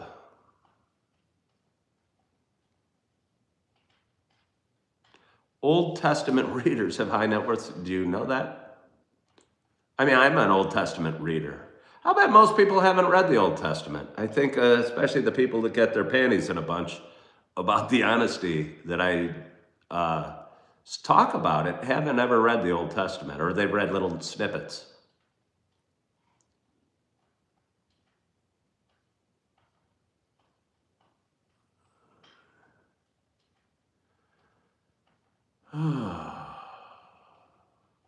I look great. Well, thank you. All self-serving for myself, what? Being grateful for the snow and the sunrise?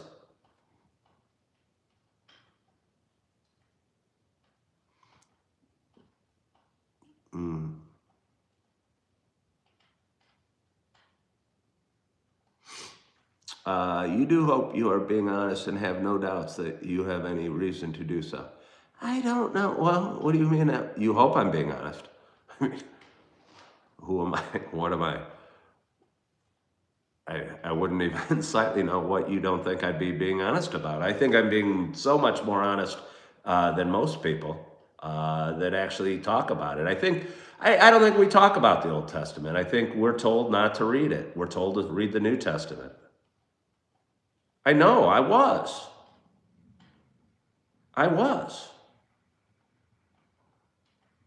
You go to a Christian church and tell them you're reading you're going to read the Bible, they'll tell you to read the New Testament first.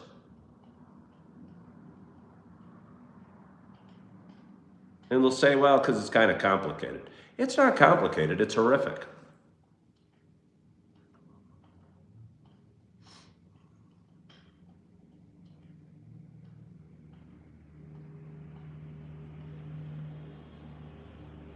You believe that I'm honest about being grateful? Oh, heck yeah. It gets me through. It gets me through. I am going through a lot of stuff. Gratitude gets me through. Gratitude and faith. Man, if I ever went bald, you wish you'd look that good. Well, thank you very much. Thank you very much. I'm very proud of my bald head. I'm very grateful for my bald head.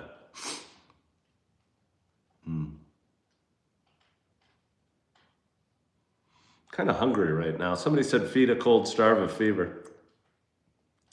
And I do think when you have a cold and you're hungry, you feel like extra sick. And I don't know if I want to feel extra sick today. But I know the longer I go hungry, the sooner I'd lose 10 pounds of flab around my belly. And that would be good.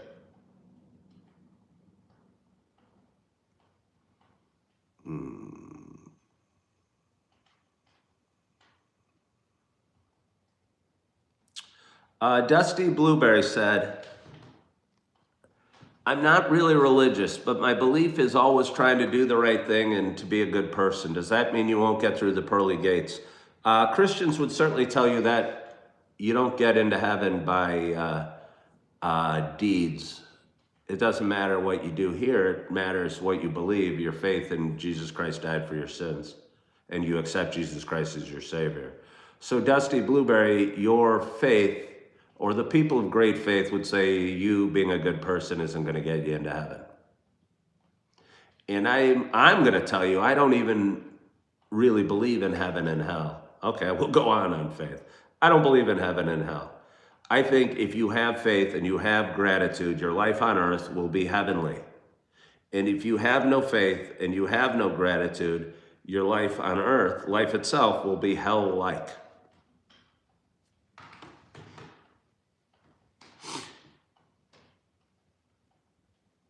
If the Bible is a book of love, ask the native Indians, blacks during slavery, and children in the Catholic Church. I don't even know about that, Sir Adam. You can't even ask. Well, I mean, I think the New Testament seems like a book of love, but the Old Testament is a book of hate.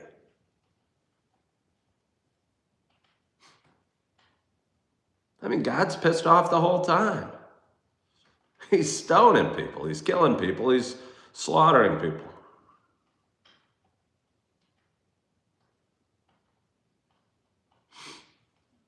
Well, don't worry about what I tell you, what Christian... You shouldn't be sad that you're not going to get to heaven because of my telling you what Christians believe about your good deeds. I think the more faith you have and the belief in a higher power, the more Jesus-like we become, and the more loving we treat others. Yeah.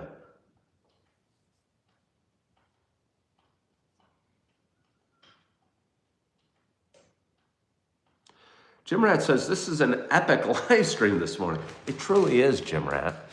You know what else it is? What else it has? It has a very glorious audience. You know what I'm going to do after I get done with this live stream? I'm going to fill up my bathtub, and I'm going to put extra bubble bath in it today.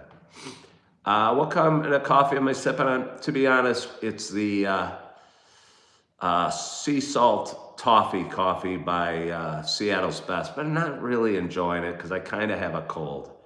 And I'm not getting, I don't know, there's something, it doesn't feel right about coffee when you have a cold. I'm trying to make the best of it, but I'm not loving it like I normally do. Yeah. Oh yeah, Jim Rat, it's gonna be a hell. I have the day off. You guys wonder why I have the day off? But I'm not going to not do anything or be productive today. I'm going to Target. I'm having my kids this weekend, and I'm super excited about that. And to be honest, the burden, the difficulty in getting my kids on everybody involved, including my kids, is problematic. And I need to move, I think, to get closer to my kids so I can see them more often. And I'm looking for jobs and locations and opportunities to make that happen. so I can see my kids as often as possible. Put some honey. I don't have any honey. I should just get some honey and go, go, go, go, go, go. Bailey's is the only thing that makes coffee better. Oh yeah, Bailey's and coffee is nice. There's no doubt about it. I don't drink alcohol anymore. You know why? Does anyone know why I don't drink alcohol anymore?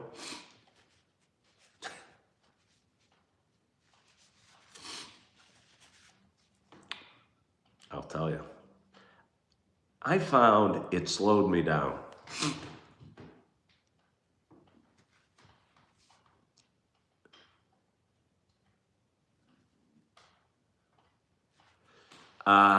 Thanks, Narinder. You know, I hope it's a good time. Again, I think it's going to be challenging. Just the logistics of getting them are going to be really challenging. But it's important we do it and establish a routine so I can have them regularly. And hopefully it will motivate me towards making it easier going forward.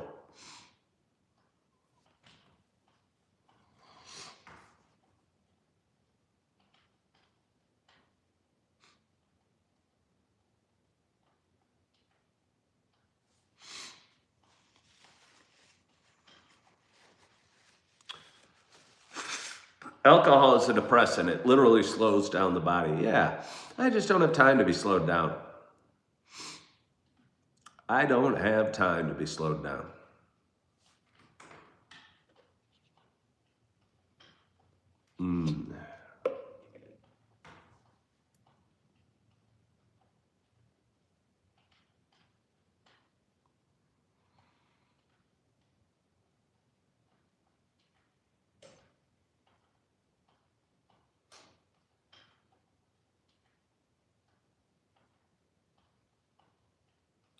You don't see your father at all. He doesn't make any effort. I am glad to hear you are making an effort to see your kids. Have a lovely weekend. Well, I'm sorry to hear that. I'm sorry to hear that. Yeah, I'm sorry to hear that.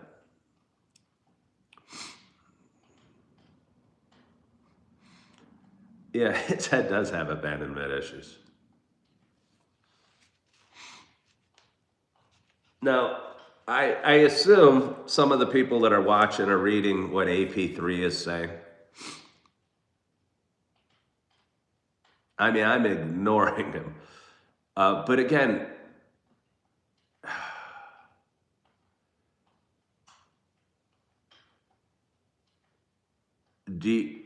does anyone think he's a good Christian? I hope not.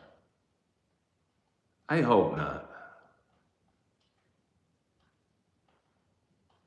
No, Narinder, I'm not hurt by it, but I just hope nobody thinks he's a good Christian, because no good Christian would be typing the things he's saying. And that's my point. And if you read the Old Testament, you live in that sort of world of fear and violence and hate. And that's what that dude is living in. And that's the problem with the Old Testament. And why, until I find a reason for it being connected to the Bible, which I have not, I won't even slightly call myself a Christian, unless some Christians tell me, yeah, it's an evil book.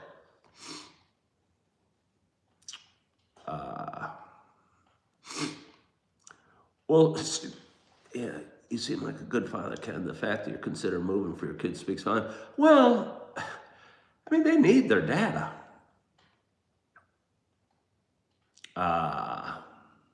Yeah.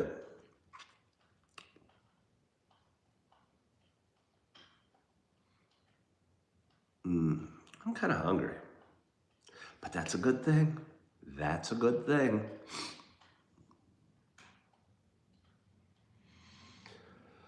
So anyway, we have had a glorious show today, and it's a glorious audience.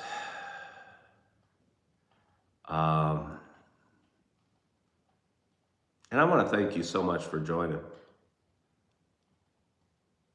Well, wait a minute here. Let's just, again, every once in a while, I get crazy people on this show. And if you put yourself out there, you're going to get crazy people on your show. And they become your biggest fans and will, you know, you can try and remove them, but they'll keep hopping on. And I think if you don't draw some level of hate, negativity, you're probably not saying anything important. You're going to head to bed. You're an Australian, and it's 1 a.m. right now. My friend says hi from Sweden. Hello from Sweden. Thank you for being very kind. I hope to see you again soon. I'll be back another time. Well, please subscribe. Tell your friend from Sweden. I don't know why you in Australia have a friend from Sweden and you're passing along their well wishes, but either way, I appreciate it.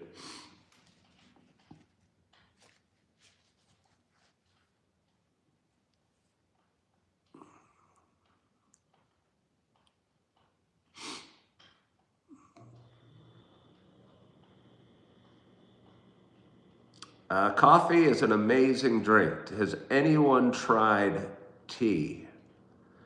I'm pretty sure probably everybody. We got 71 people watching. I bet you all 71 of us have tried tea. If you have no enemies, you've never done anything important, says Timmy. I mean, that's probably true. Have a great day, Rally, whatever your name is. Mushroom tea specifically. No, I've never tried mushroom tea. What are my all-time favorite TV shows? Seinfeld. The Brady Bunch.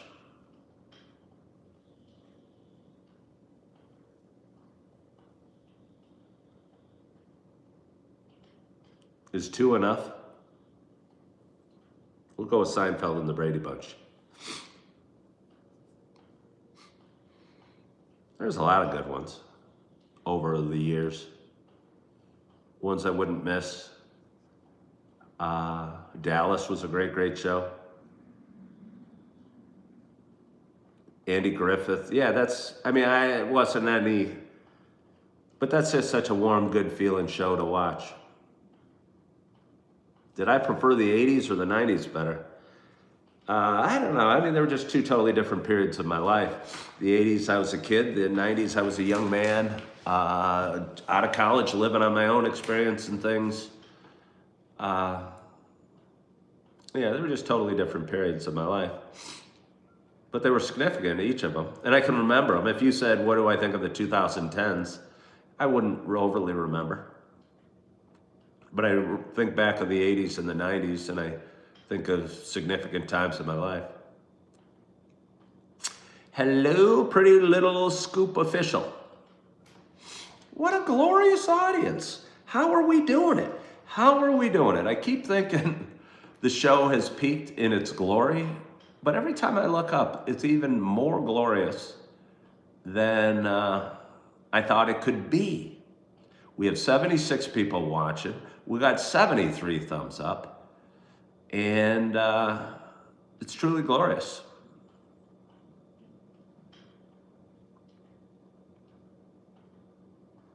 Yeah, I mean, the 90s went quicker. Again, every decade went quicker, and the ones now are going even quicker, and that's just part of aging, you know. Oh, I have to sneeze. Let me see if I can do it.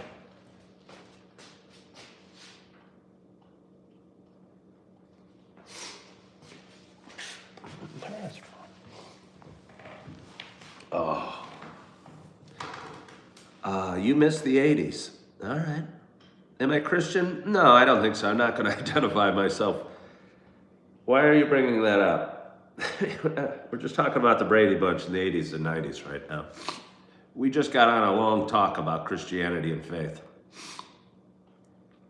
You're 58, says Fred. Yeah, I'm right behind you, Fred. And things go fast, and you're going to be 88, God willing. in a blink of an eye. You're going to be one of those little old men you see in the grocery store. I saw a little old lady creeping around, and there would have been a time when I was a kid, I thought she was ancient. And time goes quick. But anyway, again, we've had a great audience today, and I want to thank you so much for joining me on this Monday morning, Martin Luther King Day. I very much appreciate you all for hopping on and making my cup of coffee, despite my cold, just a little more enjoyable. I hope you had a wonderful weekend, and you are feeling good, and you're excited about your day. You're enjoying your coffee. You are loving yourself. You are forgiving yourself. And as always, I hope to talk to you soon. Bye-bye.